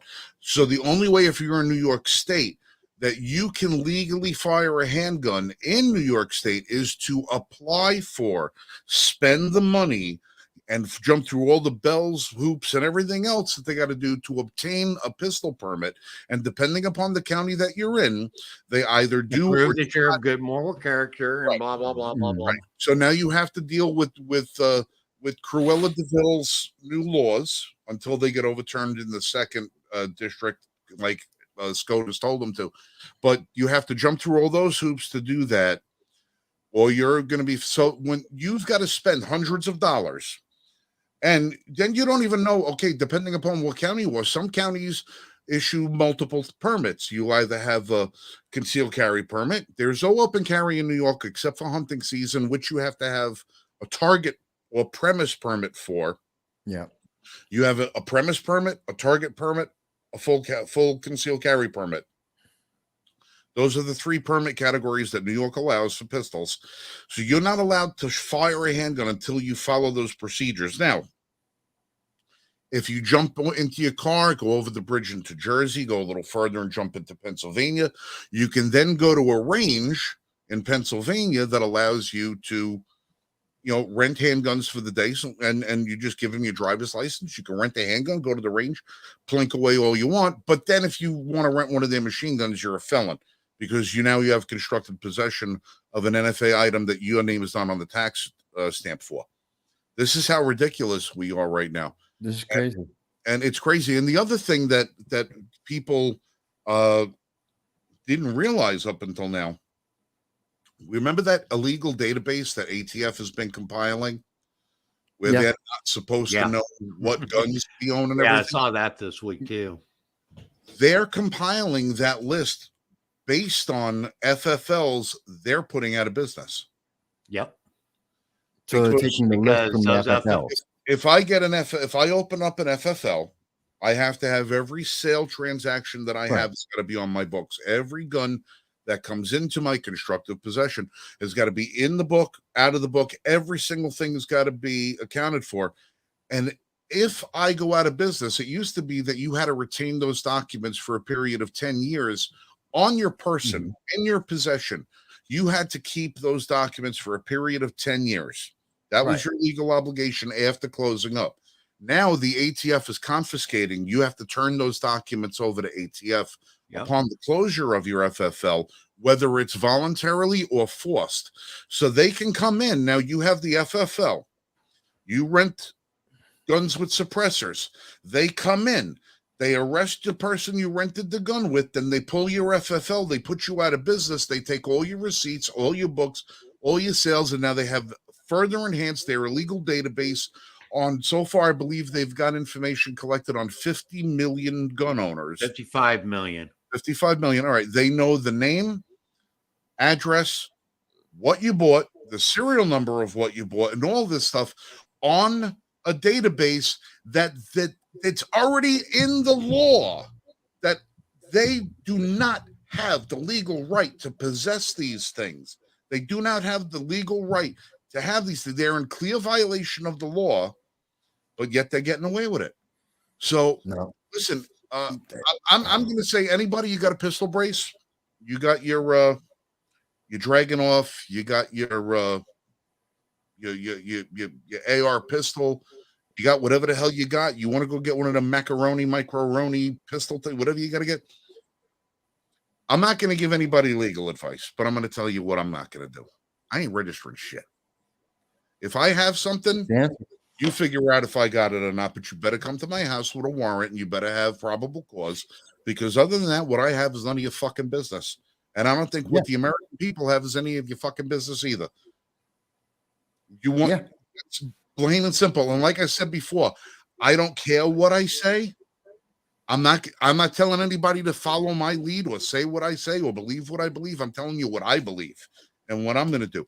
I'm not registering nothing, anything. There's nothing I have that you're gonna register. I'm sorry, because as far as I'm concerned, when they're telling the people right now, oh, you have a 120-day grace period to either register your pistol brace or you have to destroy or turn in your $1,000 AR pistol that you built lovingly from scratch by hand and followed all the rules and regulations. You have to turn this in. They're going to arrest you. They're going to come and arrest you. You are already a felony. What they're asking you to do is take and say, my Fourth Amendment and my Fifth Amendment do not mean anything to me because I'm going to voluntarily sign a piece of paper that says in 120 days you can consider me a felon and come to my home and arrest me. That's what it is. It's an admission of guilt as soon as you register something. Don't register the damn thing. Yeah, I agree with you. I wouldn't. Right. And I wouldn't.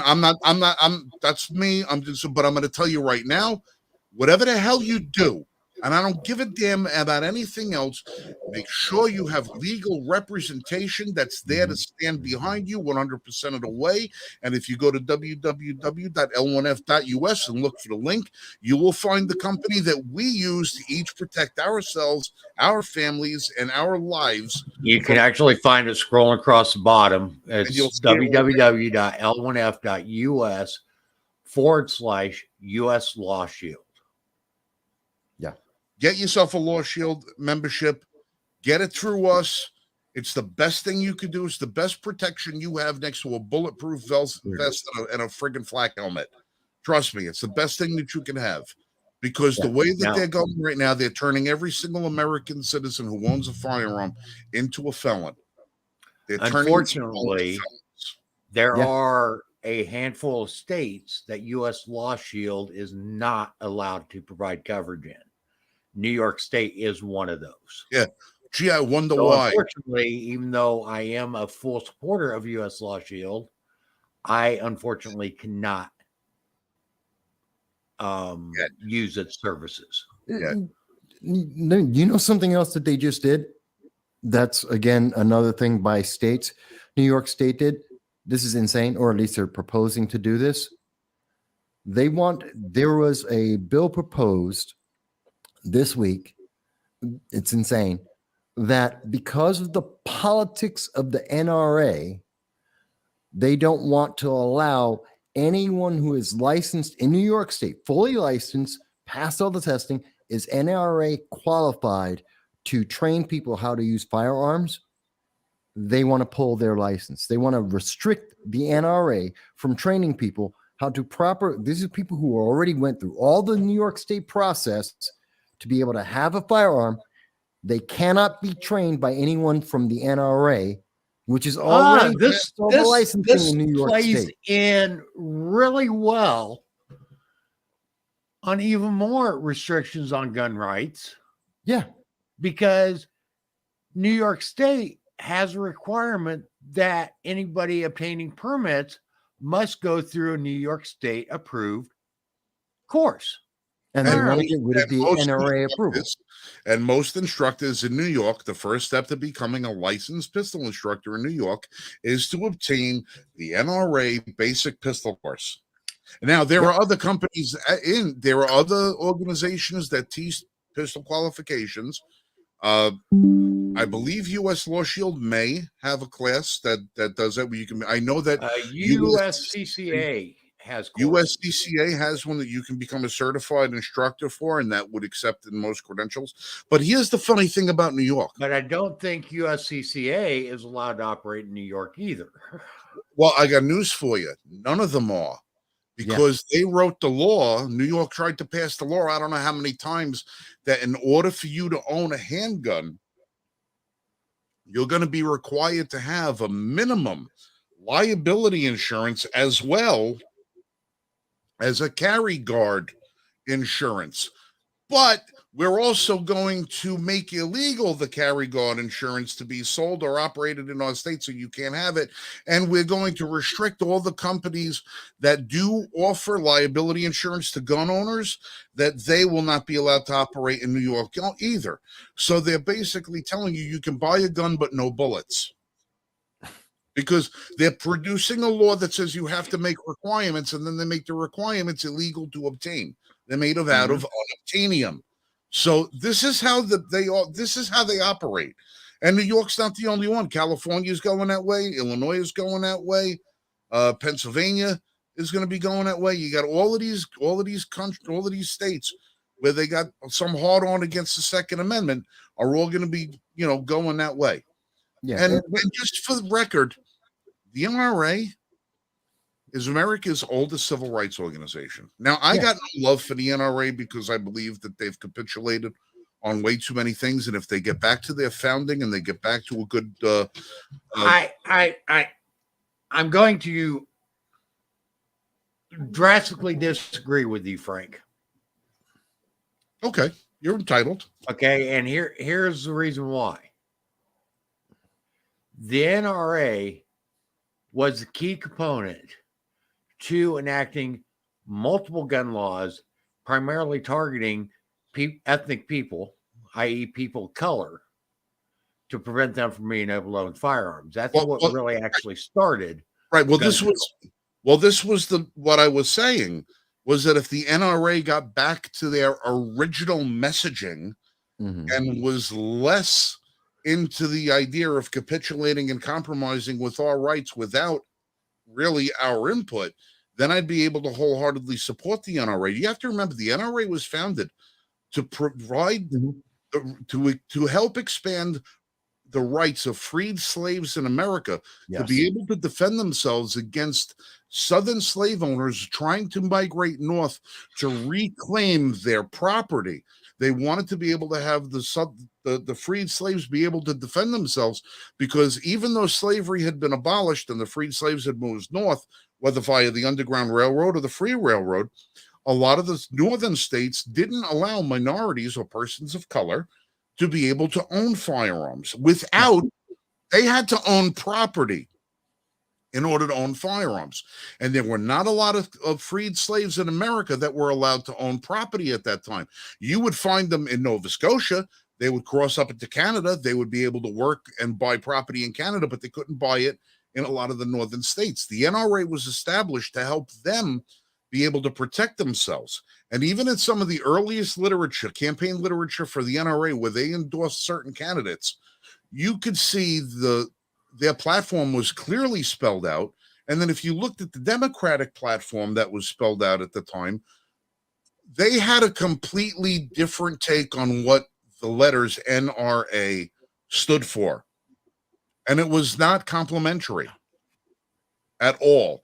Now, since I bet. the 1950s and the 60s, since the emergence of certain more militant aspects of social justice warriors back in the day, if you look at them now, don't really quite seem as militant. And even our beloved Ronald Reagan, when he was governor of California, was responsible for helping enact a lot of laws that were very restrictive, not only for the general American population, but for the minority class specifically, where it was geared at targeting to keep minorities gun-free. Because we started seeing a lot of that shit happen then, and the NRA was lockstep with the idea at that point, because they found that it was favorable to raising funds, that they would be able to get whatever, for whatever reason. Since then, the NRA has become more of a ubiquitous as far as not being able to determine skin color, but they've also been so willing to compromise on so many rights that disproportionately affect the minorities in this country with gun ownership, that I still have big problems with them. And when the guy who runs the NRA is running around in $4,000 suits and turning how they're going to have to claim bankruptcy, and you get the same friggin' people elected to the board all the time, it's politics all over again. Now, if you're an NRA member right now, it is election season. When you go to NRA.com, I want you to look all it up. I want you to look at some of the people that are running for office to get on the board of the NRA. One name in particular I would like for you guys to please look at. His name is Rick Ector. He's a personal friend of mine. He's a friend of the Liberty First Foundation. He's a firearms instructor from Detroit. The man is doing the work the NRA should be doing. He's a fantastic human being, a fantastic representative of the Second Amendment. He's doing the work that needs to be done. We need him on the board of the NRA, because if he has a little bit of a leadership I will position, be right. Good. Okay. If Rick Ector has got a little bit of speed as far as the way things go, the NRA will run more efficiently, and it'll be a lot more blind when it comes to certain issues of race and color. And to quote my friend Rick Ector, true story. Well, I have a lot of problems. I didn't mean to get on that rant, but All right. there's things about the NRA that people got to know. Well, And- my problem with the NRA is I remember when 2018, when I was first starting my fight against the red flag laws, and we had Ollie North come into New York State in Southern Tier. I was there and I was speaking with him. I was part of the press pool that was asking him questions. And I was the only one talking about the red flag laws. And at that time, the NRA was willing to compromise and allow for red flag laws to exist. And they are patently unconstitutional. And that's when I had my problem with the NRA. When I was speaking with Ollie North and the NRA was saying, Ollie North said, no, they're unconstitutional. And the NRA on the same day, at the same time, were saying, nope, we will allow red flag laws. And that's what broke me with the NRA. And that's when they became more established. That's when they were really just stepping up, being establishment versus really just standing up for gun owners. And that's my big problem. And they're the funny willing thing to is, do that. You and I were both covering the same event. Yeah, you were there. Yeah, we were at the Binghamton Rifle Club. We were both there. We both have our picture, you, me, and him all together. Yep. I didn't realize how small of a gentleman he was compared to. So much shorter. Yeah, I have a picture of him and I next to each other, and he looks like he could fit in my pocket.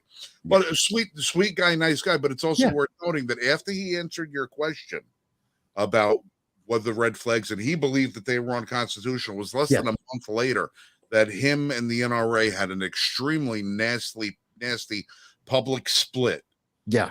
And we really haven't heard a whole hell of a lot from Ollie North since then. And of all the people that did ask questions that day, that were all right, in the sense of openness, it was a shooting in Binghamton, New York, several years ago, that the person who committed the atrocity of shooting had purchased a rifle, onto the Binghamton Rifle Club, and got himself a membership at the Binghamton Rifle Club. Yeah. And he took his rifle there and he learned how to shoot. This was I don't know what Asian country, I don't know if it was from China. He was a Chinese. No, he wasn't Chinese. I believe he was from Laos. Okay. All right. He was from Asia, in the Asian area. He was an immigrant to the United States. He came here and he wound up shooting up an organization that is meant to help new citizens get a footing in the United States. Yes. When Ollie North came to Binghamton, New York with the NRA, because it was at the same time that the New York State Pistol and Rifle Association was fighting against Bruin. At that time, this is when this had all started.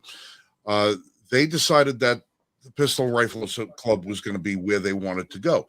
90% of the comments and questions that were asked of the very few members of the media that showed up weren't about policy, weren't about politics, weren't about rights, weren't about anything. It was about the optics as to whether or not coming to the club that had absolutely nothing to do with a mass shooting, other than the fact that it was one of 5 different locations that the shooter once frequented to shoot his rifle and was subsequently thrown out.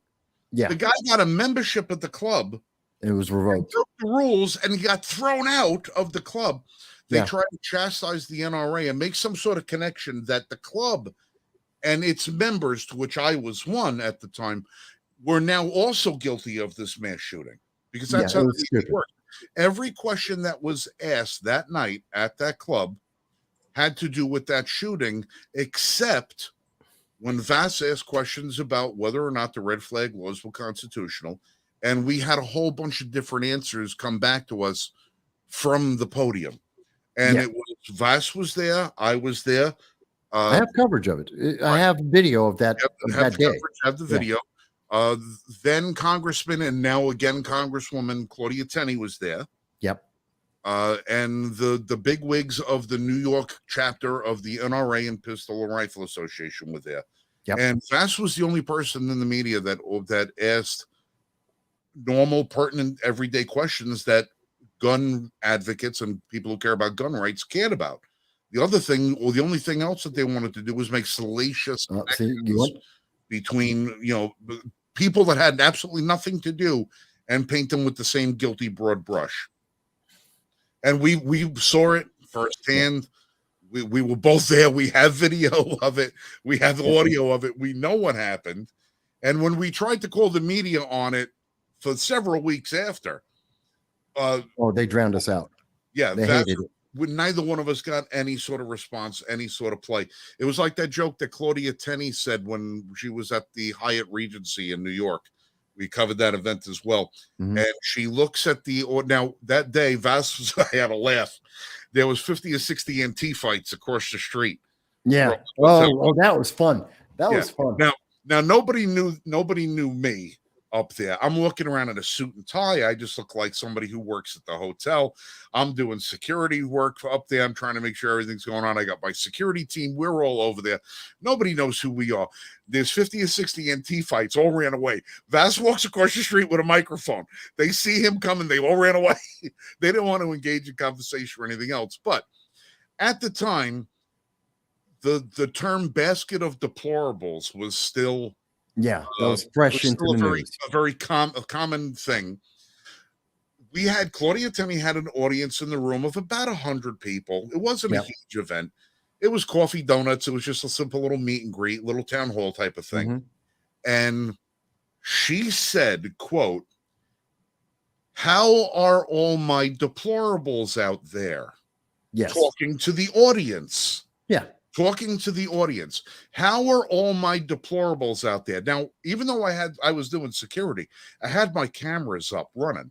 Vass had his cameras up running too. And we're going to tell you how fucked up the media is. The quote from WBNG TV from their reporter, who has since been terminated, although never filed a retraction, quoted her as saying, "How are my deplorables outside?" Yeah. And then went on to elaborate, saying, Miss Tenney clearly focusing on the protesters, let her ire show by calling them deplorables. That's not what she said. She was using reference because her target audience, her supporters, are the same people Hillary Clinton called deplorable. So when she said, "How are all my deplorables out there?" she got a big round of applause because everybody thought it was a funny line. But the media painted her as saying it about the people outside. And that is how when this reporter, whose name I don't even remember because he's not even worth it, when he wrote his story, he led his story with video and then cut the video just before, because that was the opening line of her speech. Yeah, and he cut it on purpose so you didn't know. Yeah, thank you all for coming. I'm so happy to be in Binghamton. And then he cut the video, and then he jumps on, and she went on to call the people outside deplorable. You lying sack of shit. Yeah, and he forgot that you and I had video of the whole thing. I called him on that 100 times. You called him on it. Hey, there we go. Hey. Yeah. You know, and it just goes to show you how not only did I call them on that, I challenged every other news service in Binghamton to challenge them on it too. Even provided them with not only a transcript, but the video of the speech she made that day, including the line, and said, "Hey, listen, you guys can get one up on your competition by at least telling them that they should report accurately." And not a single news media, including the 2 newspapers up in Binghamton, well, I think now we're pretty much out of business. Yeah. Or at least digital only. They got taken over. Yeah, not a single one of them even went. So when you look for the media, unless somebody's providing you, and you can't even really look at video anymore because the way video is edited. So unless you don't edit the video, which I generally don't. You know, it's so hard to know what the truth is, what the lies are, and everything else. But one thing I can tell you for sure is we're always going to tell you the truth here. We might say it in some off color and rude ways, but the truth will set you free. And we're all about freedom. Yeah. I know that was off your attention too, but it was a funny story. No, it was a good story. And I remember those days. I remember all of that coverage. And it's just amazing how when people tell me, "Oh, but I don't know," it's like, where are you looking for your news? Are you looking at someone who's editing and telling and not showing you? They're like, they said this, then why won't you show it? If they actually said it, why won't you show it? Oh, they wrote this, why won't you show it? It's again, it's just like HR 25 to go back. They're telling you what the bill is going to do, except they won't actually let you read the bill. They won't tell you the name of the bill. They're going to misrepresent it. Well, if it's so obvious and so bad, tell me the bill. Show me the line. Yeah, No. You don't have to actually look at it. Just trust me. Well, that means you're lying. Peter just brought up Peter and Dow both bringing up the same point that I couldn't think of what it was called. The deep fake videos that are out there are insane.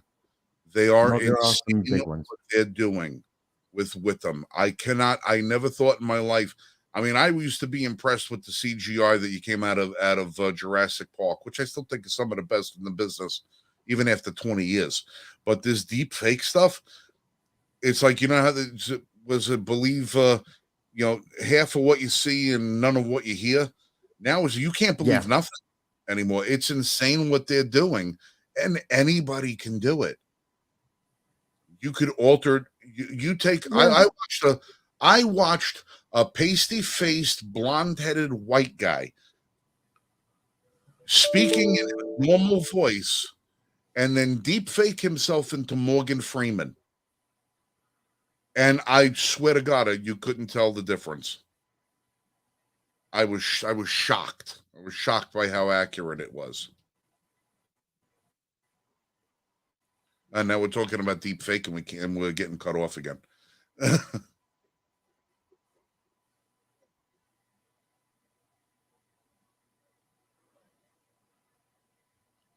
Michael, are you live too? Yeah, I'm still here. Oh, okay, because I'm still here. Dude, get an adrenaline shot. You don't move. You're standing there still. I thought my screen froze again. I mean, poor Voss is getting booted because we just badmouthed the Binghamton News, so they're cutting his service off. Yeah, I see that. North Carolina. Oh, laptop battery died. He thought it was plugged in. Be back on in a second. Oh, yeah, it's funny. I bought a laptop that's supposed to have an 8-hour battery. It lasts for 45 minutes. To use the new phrase, hey, HP, do better. If I see that shit one more time, it's going to drive me up a frick wall. Do better. Oh, shut up. Well, here's something that kind of gets me going. What the hell's that new chat? ChatGTP is scary as hell. Which is that? IGDP? ChatGTP. It's an AI chatbot. They've actually been. What's that? You're the tech guy. You got to fill me in. I don't know what any of that shit is. ChatGTP is an AI chatbot, and I don't know that it is so well, Peter. There's a lot of things in ChatGTP that give me pause. Well, they've actually been using it to do news articles and stuff, and it's not doing good. Well, to be fair, neither you or myself have got to deal with the same people that Peter has to deal with. So I would understand why he would just want to let a computer take over for him and do the talk. It's very Orwellian, as Peter points out. It's scary. Well, one day you and I will have to go through that and hey, did you I thought about something, and I don't know, man. I'm probably not the first person to think about it or anything else like that. And I'm sure Vass is probably listening or watching or figuring something out while he gets his computer rebooted. If he manages to come back, I'm sure he says he's backing up. He's trying to get on his backup system now. This whole documents thing. All right. This whole documents thing. They Oh my raided God. they raided Mar-a-Lago back in the middle of August. Yeah. All right. They claim that they knew that now that it's out, they claim they knew that Biden had documents just before the mid. Yeah. November 2nd. Oh shit! As soon as we start talking about documents, we're both starting to phase in and out of signal here. Well, I kind of got to thinking. Everybody from the archives to the Justice Department and everybody else knew from the day Donald left the White House that he retained certain documents that he Right. apparently declassified, as he's legally entitled to do so. Okay, he's legally entitled to do. He can have whatever the hell documents he wants. He was president of the United States. He can declassify and walk away. What do you think the odds are that somebody around June of last year figured out that Joey had himself a whole bunch of shit he wasn't supposed to have and knew that eventually it would get out, creating an administration crippling injury, that the only way to mitigate the damage would be to hold off on reporting about it until we're able to fly the false flag and hang it on Trump first. They all knew he had the documents. Nothing he had turned out to actually be anything of national security importance, that nothing was relevant. We know exactly what was on the documents, at least the subject matter, maybe not the verbatims, but we know the subject matter that Trump had. What do you think the odds are that somebody said, oh shit, this is going to get out? Hey, listen, we know Trump's got stuff. Let's make a big deal over his stuff so when the shit eventually gets leaked, that Joe's got crap hidden here and there and everywhere else, we'll have already taken the sting out of it. Because then we could say, oh, well, Trump had stuff, and now it wasn't such a big deal. But they used the Trump story to desensitize the public to Biden having and Pence having documents, even though Pence and Biden both having documents, both broke the law, where Trump is the only one who actually didn't. Yeah. And they're saying that because because Biden and Pence had documents, it's taking the heat off of Trump, which is kind of backfiring on them. But you think it's plausible that they knew that this was going to come out? They do be there. I think it's highly plausible. So I think it's highly plausible. They said, let's get this. I want to know, is what documents does Hillary have from her time in the State Department and as a U.S. Senator?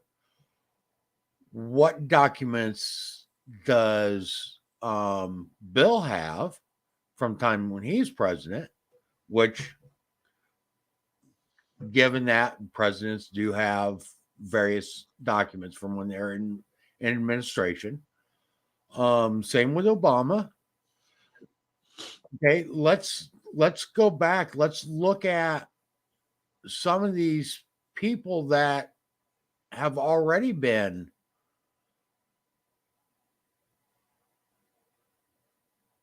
pointed out as having some irregularities and some issues. Why aren't they being looked at a little closer? Well, you see, all right, well, here's the thing about, like we discussed the last time we were here, all former presidents, if they so choose, receive the same presidential daily briefing every day that the current administration does, because the theory is that expertise gained while being president of the United States could become instrumental If something in the presidential daily briefing if the current president needs advice, consultation, that they don't have to bring a former president up to speed on an event if they need her input, if it's a her. Now, Right. I believe Jimmy And I Carter. know that I believe Jimmy current Carter. presidents. Right, Jimmy Carter opted out of that. Gerald Ford had opted out of that. Gerald Ford being, he was at the time going to be, so once Reagan left the office, Gerald Ford stopped getting presidential daily briefings. George HWB, he was getting them as a former head of the CIA. He retained those briefings till the day he died. So there are presidential daily briefings that they have. Each of those documents that they have is a classified document. Right.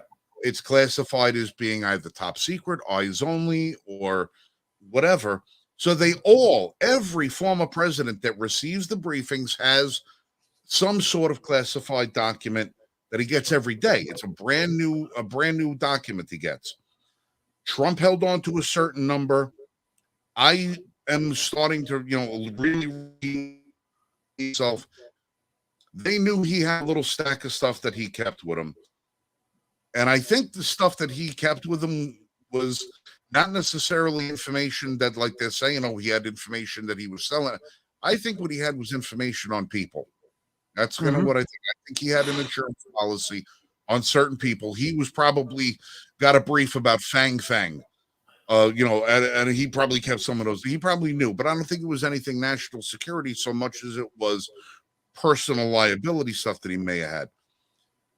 And to try and unseat that from him. So I think the feds wanted to know, what does he know?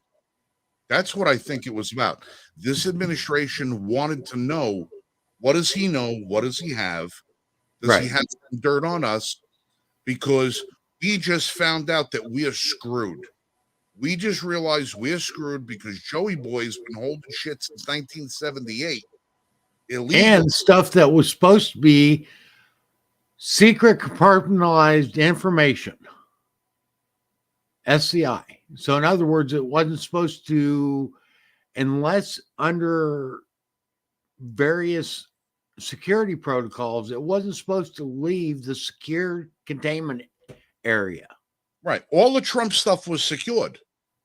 No, you're not understanding what I'm talking about. Some of the documents that Biden had were only to be viewed on premise. Right. Right. Okay. They weren't allowed to be transported from that premise unless very specific security protocols were implemented to transport it from the SCIF to the secure document storage location.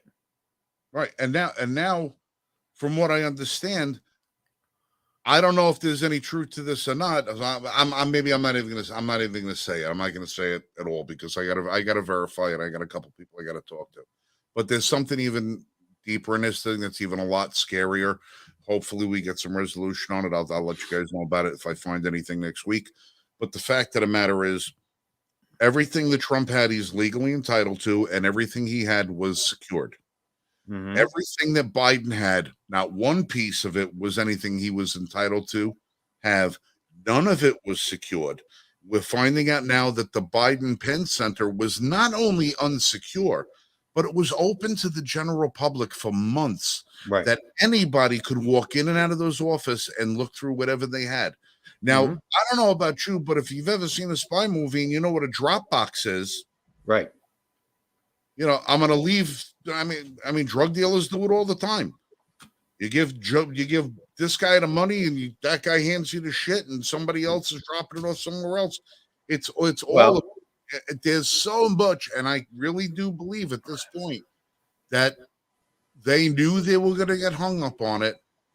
They knew they were going to get hung out, and the only way they could take the sting out of the story was to make it Trump did it first. Here's one thing that this whole thing is definitely proven. is not so much who had documents and what documents they had. It's proven that the United States has a real problem in its handling of classified information across the board. Hello, Frank. I'm here. I'm listening. I was doing a Michael. I was So, but yeah, I don't have a cigarette right now. it's proven that we definitely have an issue with the way classified documents are handled and secured. And the fact that Peter brings up point, why limit document search to executive offices? Okay, I think we need to be do a very thorough audit of former current Senate, former current House members, former current secretaries of state, former current secretaries of defense, etc. Okay, all the way across the board. I think we've got a very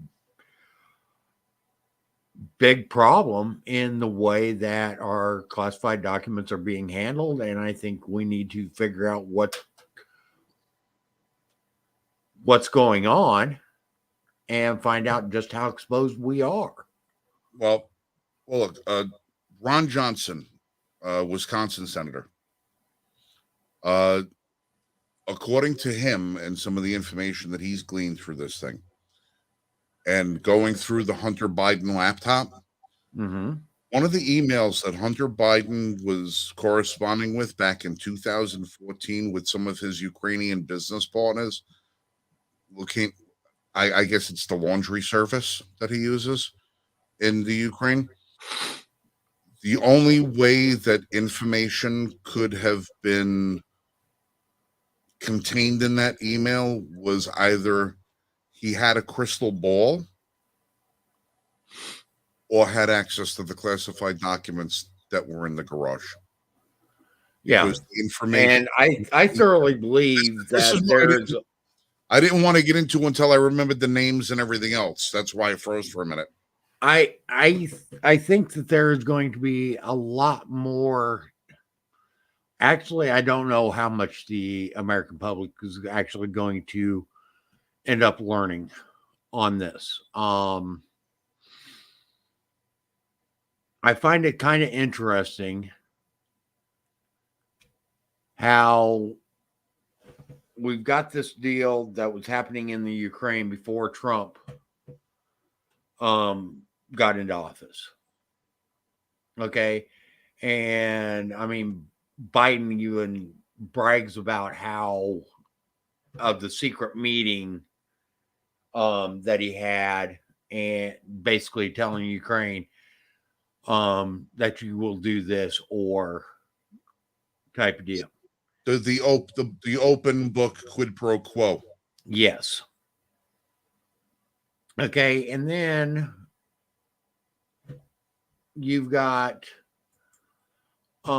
this going on, and now we're finding out that Hunter was supposedly paying $50,000 a month to rent a house that he supposedly owned.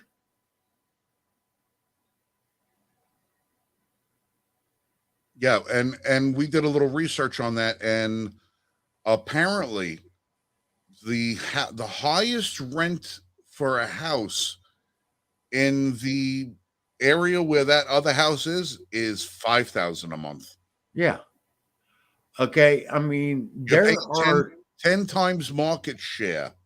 10 times market share for renting a house from your father, but you own the house. How I want to know, did those rental payments that Joe was getting, were those, I don't know, listed on his taxes? Because that's $600,000 a year in rent. Okay. And So we've got that. Okay, we've got that going. Um,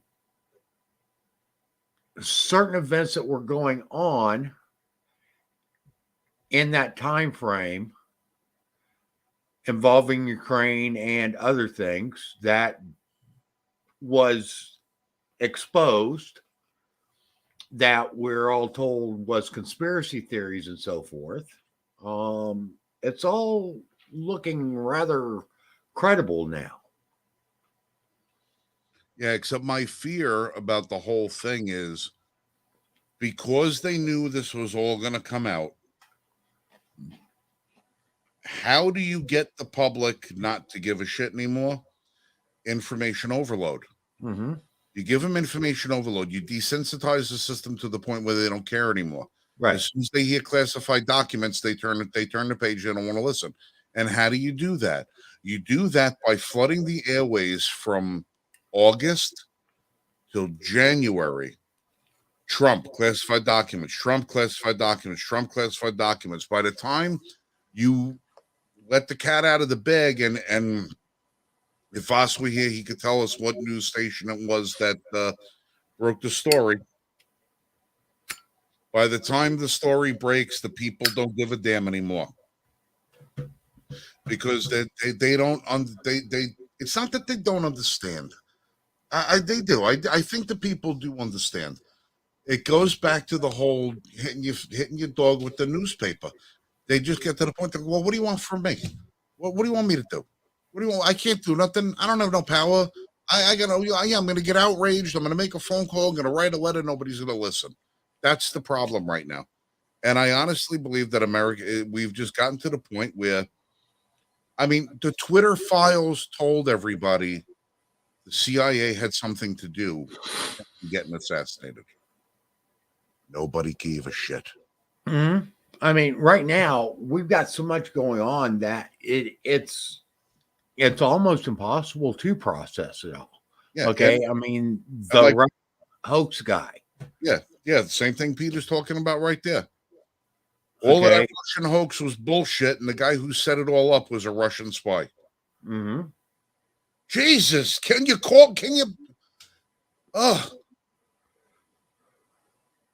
Okay. I mean, if anything, it's proving how corrupt our federal government has become. Yeah, CBS broke it. Appreciate the feedback, brother. Well, CBS has broke a lot of this stuff, okay, but I think it's been intentional. I think yes, we are still going, Michael. Yeah, we're way over the border on this one. My dog downstairs with that legs crossed. The poor it's bastard.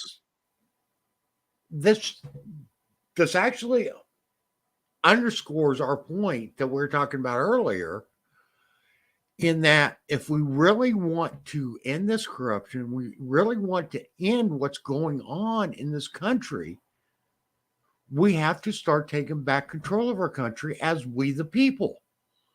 And if we fail to do that, we have nobody else to blame but us. Okay, we are the ones that are allowing this to happen. Okay, and we're allowing it through our complacency. We're talking about both a little bit. We're talking about Pelosi, and we're also talking about classified documents, and we're talking about how right now there is so much being brought up on a daily basis that it's almost impossible to process it all. I'm not even going to get into the Paul Pelosi thing, because honestly, I'm going to tell you something. I don't give a shit. Honestly, I don't give a shit. They've made hundreds of millions of dollars on insider trading since they've been, they still are. Office. Okay. They're still doing it to the point where Matt Gaetz just introduced the Pelosi Act, which would ban members of Congress and the Senate from acting on tips and from basically prevent them from trading altogether. Well, it doesn't, and they shouldn't. They shouldn't. They shouldn't have the authority. That should be one of the freedoms you give up in order to represent the people. I'm sorry, but that's the way it should be. Still not going to prevent their spouses from doing it. That maybe there's something in the bill. I don't know. But otherwise, I don't give a shit about the Paul Pelosi thing. I don't give a shit. The only thing that I know for a fact is, according to the Archdiocese of the Catholic Church of San Francisco, Nancy Pelosi convened an exorcism of the house with a local priest. I don't know if he was a priest or a Monsignor, to try and get the evil spirits out of her house. And apparently it worked, because they took her keys and they haven't let her back in. But other than that, I don't care. Was it Josh Hawley that introduced it? Might have been Voss. I'm not sure. Matt Gaetz, I know. Oh, Matt Gaetz introduced the bill to abolish the ATF and wanted to abolish IRS. ATF has probably got better chance of doing something than the other one does. But and honestly, all this stuff, all it really does, and all it's really serving to do, is to divide us even more as a country. Okay, the Trump documents divided us even further than we already were. Now the Biden documents are coming out, and that's serving to divide us even more, because you got some people that are saying, well, Biden should get it passed. It was a mistake. But yet they're still saying, well, we got to hammer Trump. Okay, Biden gets passed because he's cooperating. Well, we still need to hammer Trump. Okay, and then you got the opposite side saying just the opposite. Okay, and all this stuff that's going on, all this stuff that's coming out, is literally stuff that's just working to divide us even more than what we're already divided. But on the same token, too, yeah, granted, it does have all of these things. I hate to use. Oh God, I swear to God, I hate using media friggin' terms, but this is a wedge issue. I understand that it's wedge. I can't stand that friggin' term. It's like hotbed, hot button. I bullshit.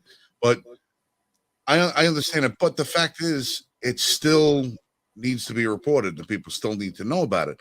The question is whether or not the people can see through the lines of why it's being reported for what it actually is. Now, Trump having documents is not a friggin' news story. It isn't. The guy's legally entitled to do it. It's like saying Trump got a paycheck.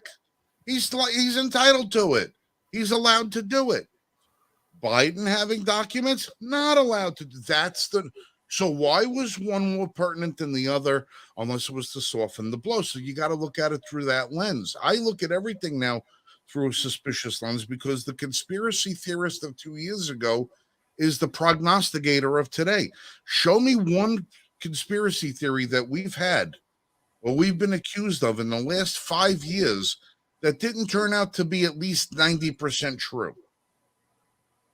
Oh, it's and I know people are going to get divided, but the way to get rid of the division is to have the people understand how to tell the difference between a news story and a manipulation story.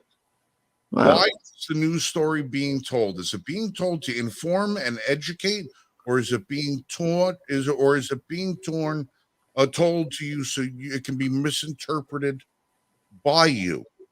How do you know the difference? How do you learn the difference?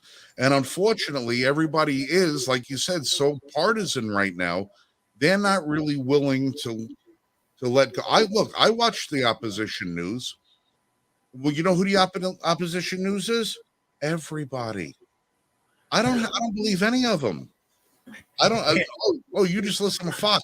Listen, I don't even get Fox on my satellite.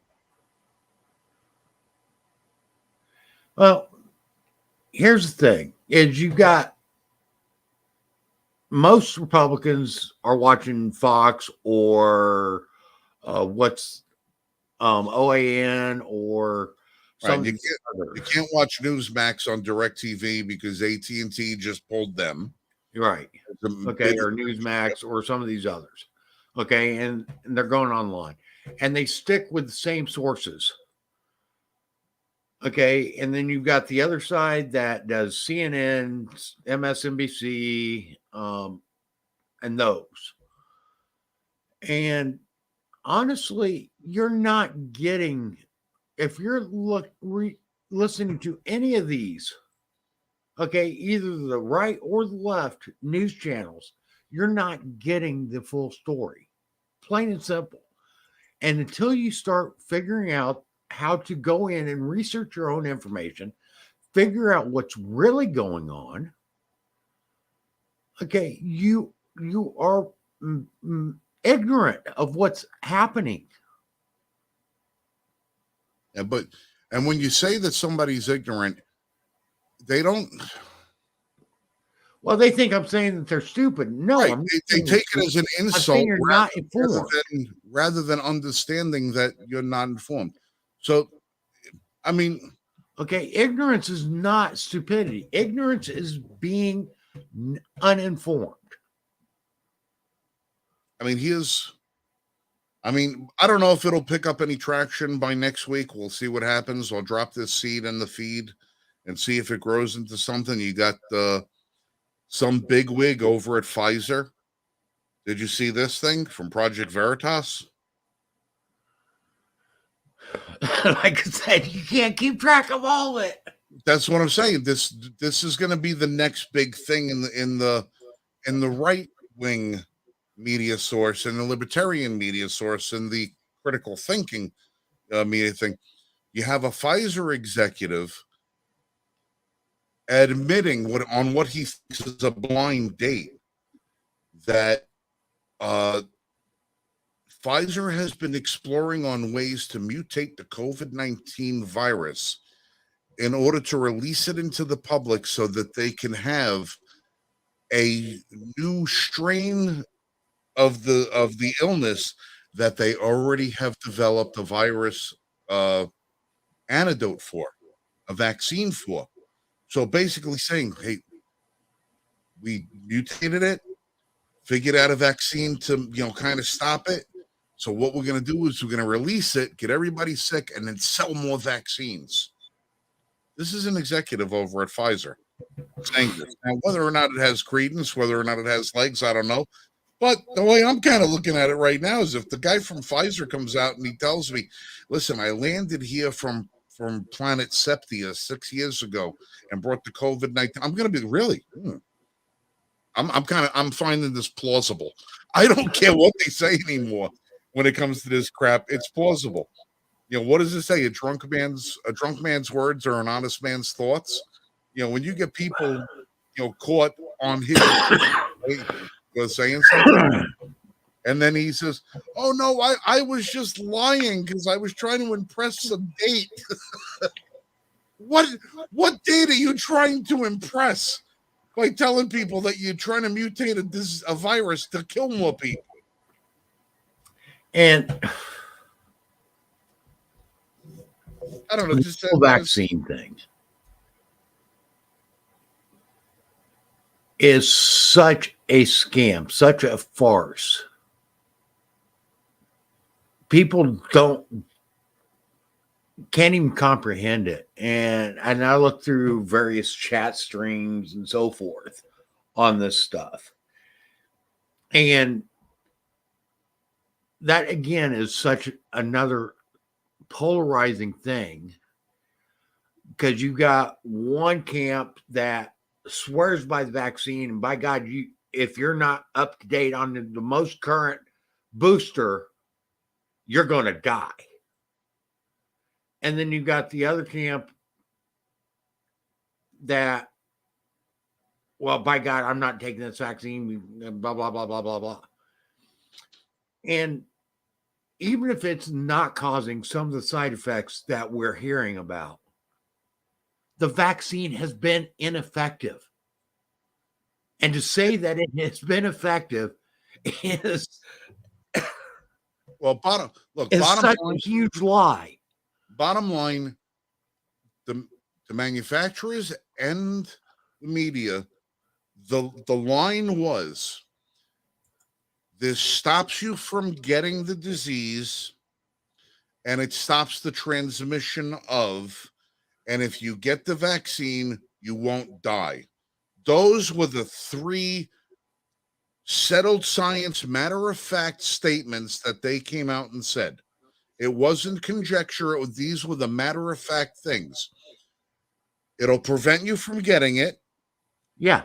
prevent you from spreading it, Yeah. and if you have it, you won't die.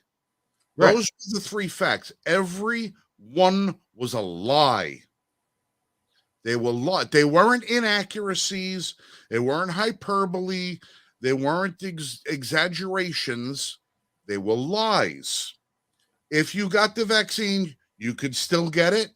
You could still transmit it, and it could still kill you.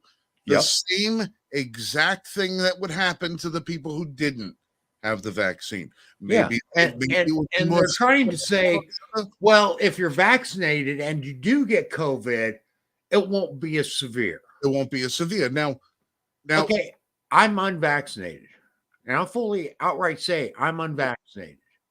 Oh, you're. I caught COVID. I didn't have a single symptom. Dude, I got positive for COVID. Didn't even know I had it. Dude, I got COVID, and the week I was sick with COVID, I restored my pickup truck. I was outside painting and sanding down, doing body work and painting a car while I had COVID. That's how debilitated I was. However, I'm going to say in pure honesty, I lost several people in my life to COVID. I'm not saying people didn't die from it. Right. Lori lost her cousin. I lost my aunt and my uncle within 4 hours of each other. Within 4 hours. Married to one another. Succumbed to it within 4 hours of one another because some jerk-off governor decided to put patients from a correctional institution into the home they were in. So they took people who were vulnerable before vaccines were available and put sick convicts in proximity with our most vulnerable Americans and killed my aunt and uncle. Okay. I'm not saying the virus wasn't real. I'm not saying it wasn't real. What I'm saying is I have doubts about the veracity of the claims made by the people touting the vaccine. What I'm also saying is that the former president needs to come out and instead of keep touting the success of the vaccine and saying how he saved hundreds of thousands of lives through Operation Warp Speed, has got to be out there and come out and say, listen, I understand there may have been some complications with the virus, with the vaccine. I understand that people may be sick. There may be residual illnesses. And I want to make sure that when I become president again, that we have a full-scale investigation.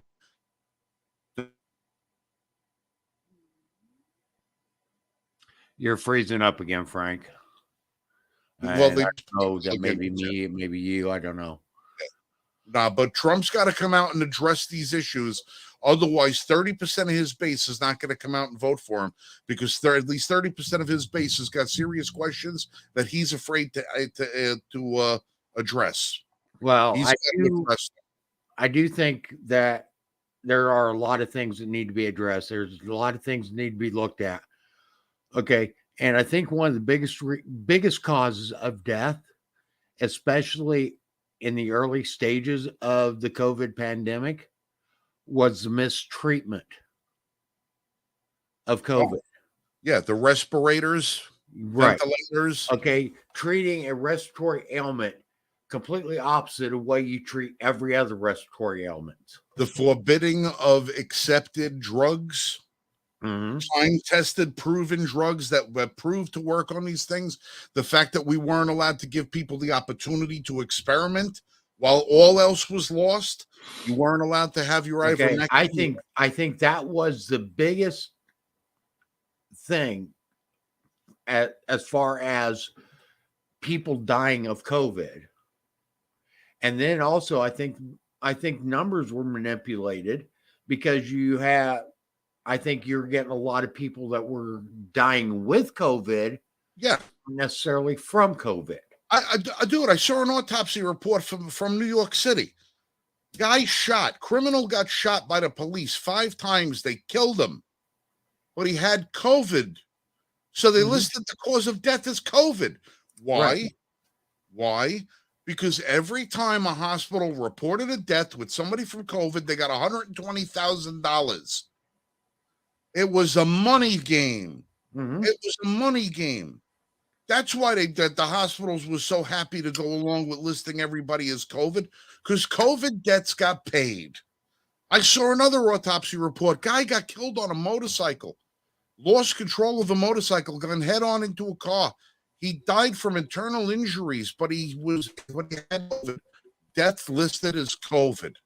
Yeah, I remember early on in COVID. Okay, I was tracking numbers and stuff because honestly, I wanted to know what was going on. I was trying to figure out what was going on, and I was tracking the numbers in New York State specifically, and all of a sudden, I started seeing some things that just were not making sense at all. I mean, New York State was, their numbers were going through the roof, and they were exceeding the rates of cases anywhere else in the world. Okay, they had, and it was just, I just couldn't, it didn't make sense. It didn't add up. And more I investigated, the more I looked into it, the more I started finding these discrepancies that were going on. And I truly believe that the manipulation was just a money grab. Yeah. And then you had nurses who were making videos privately saying, listen, we have wards of people dying because they're not treating them right. Right. You had doctors coming out saying that. Yeah, and they were all fired. They were dismissed. And then you Right. turn around and you say, oh, by the way, if you're in, oh, here's the injection.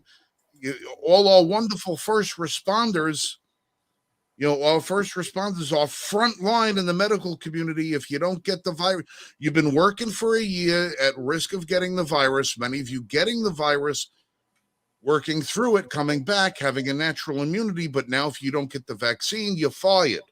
Hell of a way to thank the people who put their lives on the line for you, isn't it? Yeah. Because look, if Trump wants office, if he wants the office, now that you're actually starting to see vaccine advocates coming out and making videos saying, hey, anti-vaxxers, you won. It seems the science was on your side all the time.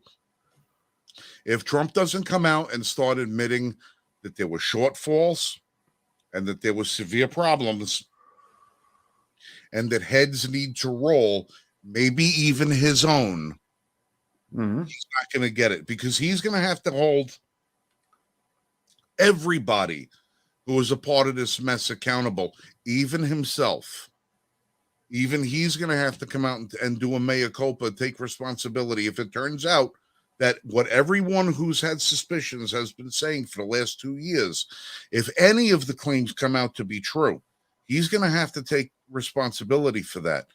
And when all I know is I've never seen a period in my life where I've seen so many college and professional athletes dropping dead from heart attacks.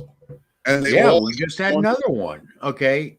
They refused to tell what the cause of death was, but 25-year-old linebacker just dropped dead.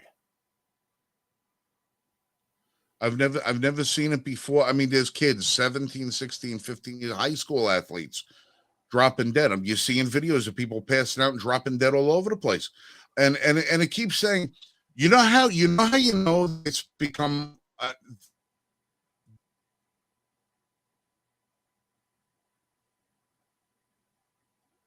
because one of the actors from the original Willy Wonka movie died today at 99 years old. and they said Mhm. died from natural causes. Right. The guy's 99. Of course, I'm going to assume it was natural causes, but because now when deaths are listed as actually are from natural causes, they're saying it's natural causes because they're afraid that the people who are dying of natural causes, the people are going to assume it was from the shot. Right. So all these people that they're not listing to decide, what caused it. Listen, and when Fauci is out there saying, listen, people who die don't, in the Twitter files, he's telling the CDC to inform the doctors, do not conduct autopsies on people that you suspect died from vaccine complications. Mhm. Something So, is seriously wrong. I have a theory that's going to be way out there, but I'm going to write it down. I'm going to send it to myself in a post, self-addressed stamped envelope. So 20 years from now, 50 years from now, when the FBI finally decides to release the JFK files, that maybe they'll release this at the same time, because I have a theory, and if it's true, my God, I got to stop playing the lotto. I'm just not going to know until they release all the data. we need to go ahead and wrap this up. We're pushing 3 hours. Yeah, I'm exhausted. You're exhausted. The guys everybody who's, we've really covered the bases tonight. We did. Okay. And our government just keeps giving us more and more. I do want to bring to attention that we are in the middle of our 2023 membership drive. Okay. And yes, this year we are asking people to help support us financially by buying a membership with Liberty First Foundation. Now, some people will try to say, well, you're just in it for the money. No, that's not it. Okay. Because honestly, we've put out a lot of money doing this since 2018 is when we started this. And we've invested a lot of money into this, but our resources only go so far. And Frank's taken a hit over the last year, health wise. I took a hit the year before, health wise. And there's only so much that we can do as ourselves. Okay. We only have so much time, we only have so much financial resources.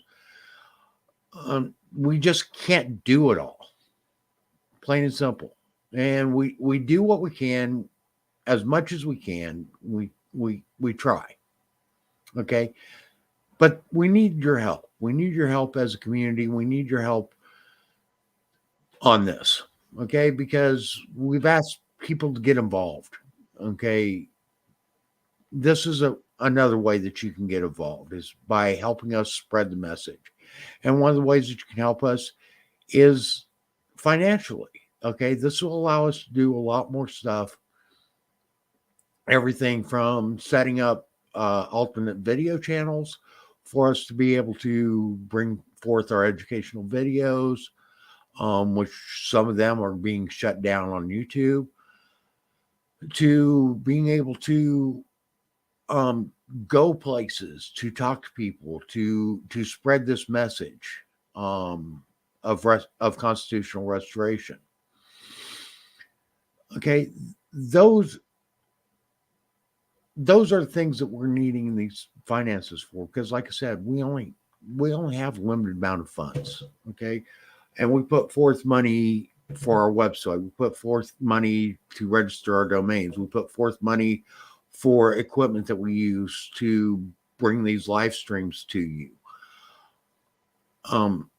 We've put money out traveling to various locations and stuff. And it gets to the point where we just don't have any more. We want to do more. We just can't. I mean, even right now with this live stream, people might not realize that we're broadcasting right now to 5 different outlets. Right. We can't do that without the programs that we've had to buy in order to actually accomplish that. Michael talks about we have a lot of outlay, and uh, you know, Vass just talks like our money to fix and maintain equipment, just for us to produce videos. I mean, we're talking switchboards, sound mixing equipment, cameras, lights, all the rest of that. That's beside the point. This is all the things that we have to do. Today, I made 3 different appointments to visit 3 different firearm manufacturers just in North Carolina alone.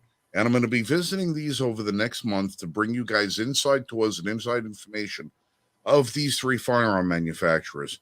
2 you know, 1 you don't, but you will. I'm going to have to drive 1,200 miles to get to these places over the course of these days. One of them is 5.5 hours from the house. Another one's 4 hours from the house. Another one's South Carolina, but still, it's a lot of driving. There's a lot of time involved with this stuff. It doesn't come free, it doesn't come easy, and it doesn't come quick. We've got to do a lot of work, and with limited resources, it puts us in a position we can only have limited content. We want to bring you guys the best that we possibly can, as much as we can, as often as we can. But to maintain that, there's a level of finances that we've got to be able to cover. Mhm. And now being, I've added 3 more medications to my roster. That's even less money that I'm going to have at my disposal for the things that I need to do. So, Well, I mean, because of the capital outlay that we do on this, okay, I'm actually working on a computer that's over 10 years old. Okay, that's why you see me all of a sudden just blip out on these live streams. Okay, we are stretching every dollar we can as far as we can to try to do this stuff for you guys. Okay, and we're just asking for a little help. That's all we're asking for. Okay, and what you get by offering that little help that we're asking for is you're going to get access to exclusive content on the Liberty First Foundation website. We are in the process of working on some other things that we're going to be bringing out in the future as we can afford them. Okay, that's where you can help accelerate some of this stuff that we can roll out to you. But I'm working on Primo Libertas University, which is going to have educational content about the Constitution, educating about the Constitution and so forth, about how you can get involved in your communities to start restoring this country from the local level on up. Those are things that we want to bring to you, but because of our limited funds, these are going to be slower to roll out to you guys. And with your help, we can accelerate these rollouts a lot sooner. now, one of the things you guys can do to help, every so often you'll see an ad pop up that we're actually paying for now. Yep. Whatever we can. You'll see an ad pop up for us to have our membership drive, or we'll put up a post for our membership drive. If you have Twitter, if you got any of the other grams or whatever you got, copy that link, spread it around for us. Tell people that we're trying to do the right thing. We're doing a good job. Encourage your friends, your family to say, it's funny. You see a lot of people, they open up a business, they open up something, they try to do something. Strangers are more likely to support you than friends and family will. They are. And our friends have been very good. But, I sit and I look at my friends list, over 1,000 some odd people over on Facebook. I could probably count, just how many of those people actually share and help and contribute with some of the things that we do. Show up here in the live feed that you see. They show up there. we really need the help. And maybe, who knows, maybe people who don't know us would be more willing to help because they feel that the cause is more important than the personalities of him, myself, and everybody else you see on the screen. Maybe the cause is worth more than the personalities that bring the news to you. But we really do need help.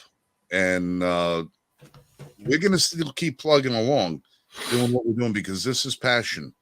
This is what it important. really comes down to, okay, is we are going to create change. One way or another, we will create change.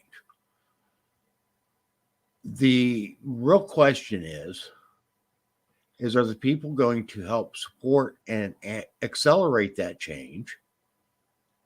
Or are they going to just be complacent and wait for somebody else to deal with it? That's what it really comes down to. Okay. And I mean, I would love to see this accelerated, because I think the further we go on the course that we are on, the lot harder it's going to be to course correct. And so, if you're part of the change, you reap the rewards of the change sooner than just waiting for the change. So get on the train, help us get it into the station, and help us do the things that we need to do. And we'll all get to that promised land a hell of a lot sooner than trying to do it with just a couple of guys pushing the truck. Exactly. So with that, we're going to go ahead and sign off. We've talked about a lot tonight, and everybody that has already became a member, I thank you from the bottom of my heart. I appreciate the support. We do, as always, ask you to like, share these streams. Okay, help us spread the word. Okay, if you're not subscribed to the Liberty First Foundation YouTube channel or the Range Report YouTube channels, go there and subscribe. And click the bell for alerts. Member of our Facebook group, find us on Facebook. Go and like our page, join our Facebook group. Okay, follow us on Twitter. Okay, we've got all these streams and we are going to be working on more soon. Where you can find us. Okay. And if you can't help us out by buying a membership, at least help us spread the message. Okay. Spread the word. And if you see that logo, share this live stream. Okay. It's up on the website. I mean, not on the website. It's up on YouTube, and it's also on our Facebook pages. It ain't going anywhere. So share these live streams. And if you see the logo above Mike's head, that's us. That's our logo. That's our property. That's us. So I want you to go to Rumble and look up the Range Report, look up the Liberty First Foundation. And when you see that logo that's above Mike's head, click it, subscribe to it, and hit the little notification bell so that when our videos come up, you'll be notified about it, because YouTube is really trying to stick it to us badly. I've got 5 videos now filmed that I can't put on YouTube. If I put them on YouTube, I'm gonna get the channel closed down, and we've got 500 videos up on the YouTube channel, and they're gonna close us down if I just do the simple act of taking this magazine. Where is it? Yeah, this magazine, and putting any of these bullets in this magazine. I can't even do it on camera. I have to do it off camera, or they're going to shut the channel down. If I take the magazine, put it into the gun, they're going to shut the channel down. It's insane what they're doing. So please, as we expand our reach and we try to find other platforms, you got to come with us. You got to follow us. And when you do get us there, like, share, and subscribe them too, because we have to be able to combat the censorship that we're coming across every single day. And eventually we want to get on a host for our videos and stuff where we don't have to worry about that. And unfortunately, some of those places where we don't have to worry about that, we got to pay for. Okay. So if you want us to be able to continue this, we do need your help. And as Dal just points We out, do need your help. YouTube shut down our friend Garan Thumb on Yep. his YouTube channel. Garan Thumb is one of the biggest Second Amendment oriented channels on YouTube, and they shut him down. If they're willing to give up the kind of ad revenue that a channel like his provides, imagine what they're going to think about shutting down a channel like ours. We don't generate a whole lot of ad revenue. And Dal, you'll probably notice if you go to our Twitter account, you'll see that we shared his post from Twitter where they showed the letter of them shutting him down and what that's what fascism looks like. So I'm going to let you guys go. I'm going to sign off right now because we got 25 seconds to the 3-hour mark. You guys be safe, shoot straight, visit L1F.us, find a membership drive, click likes, click share, click subscribe. Give us that $15. We need help. We love you. Be safe and shoot straight. Michael, have a good night, brother. Love you. Have a great night, Frank. Thanks. And good night, everybody.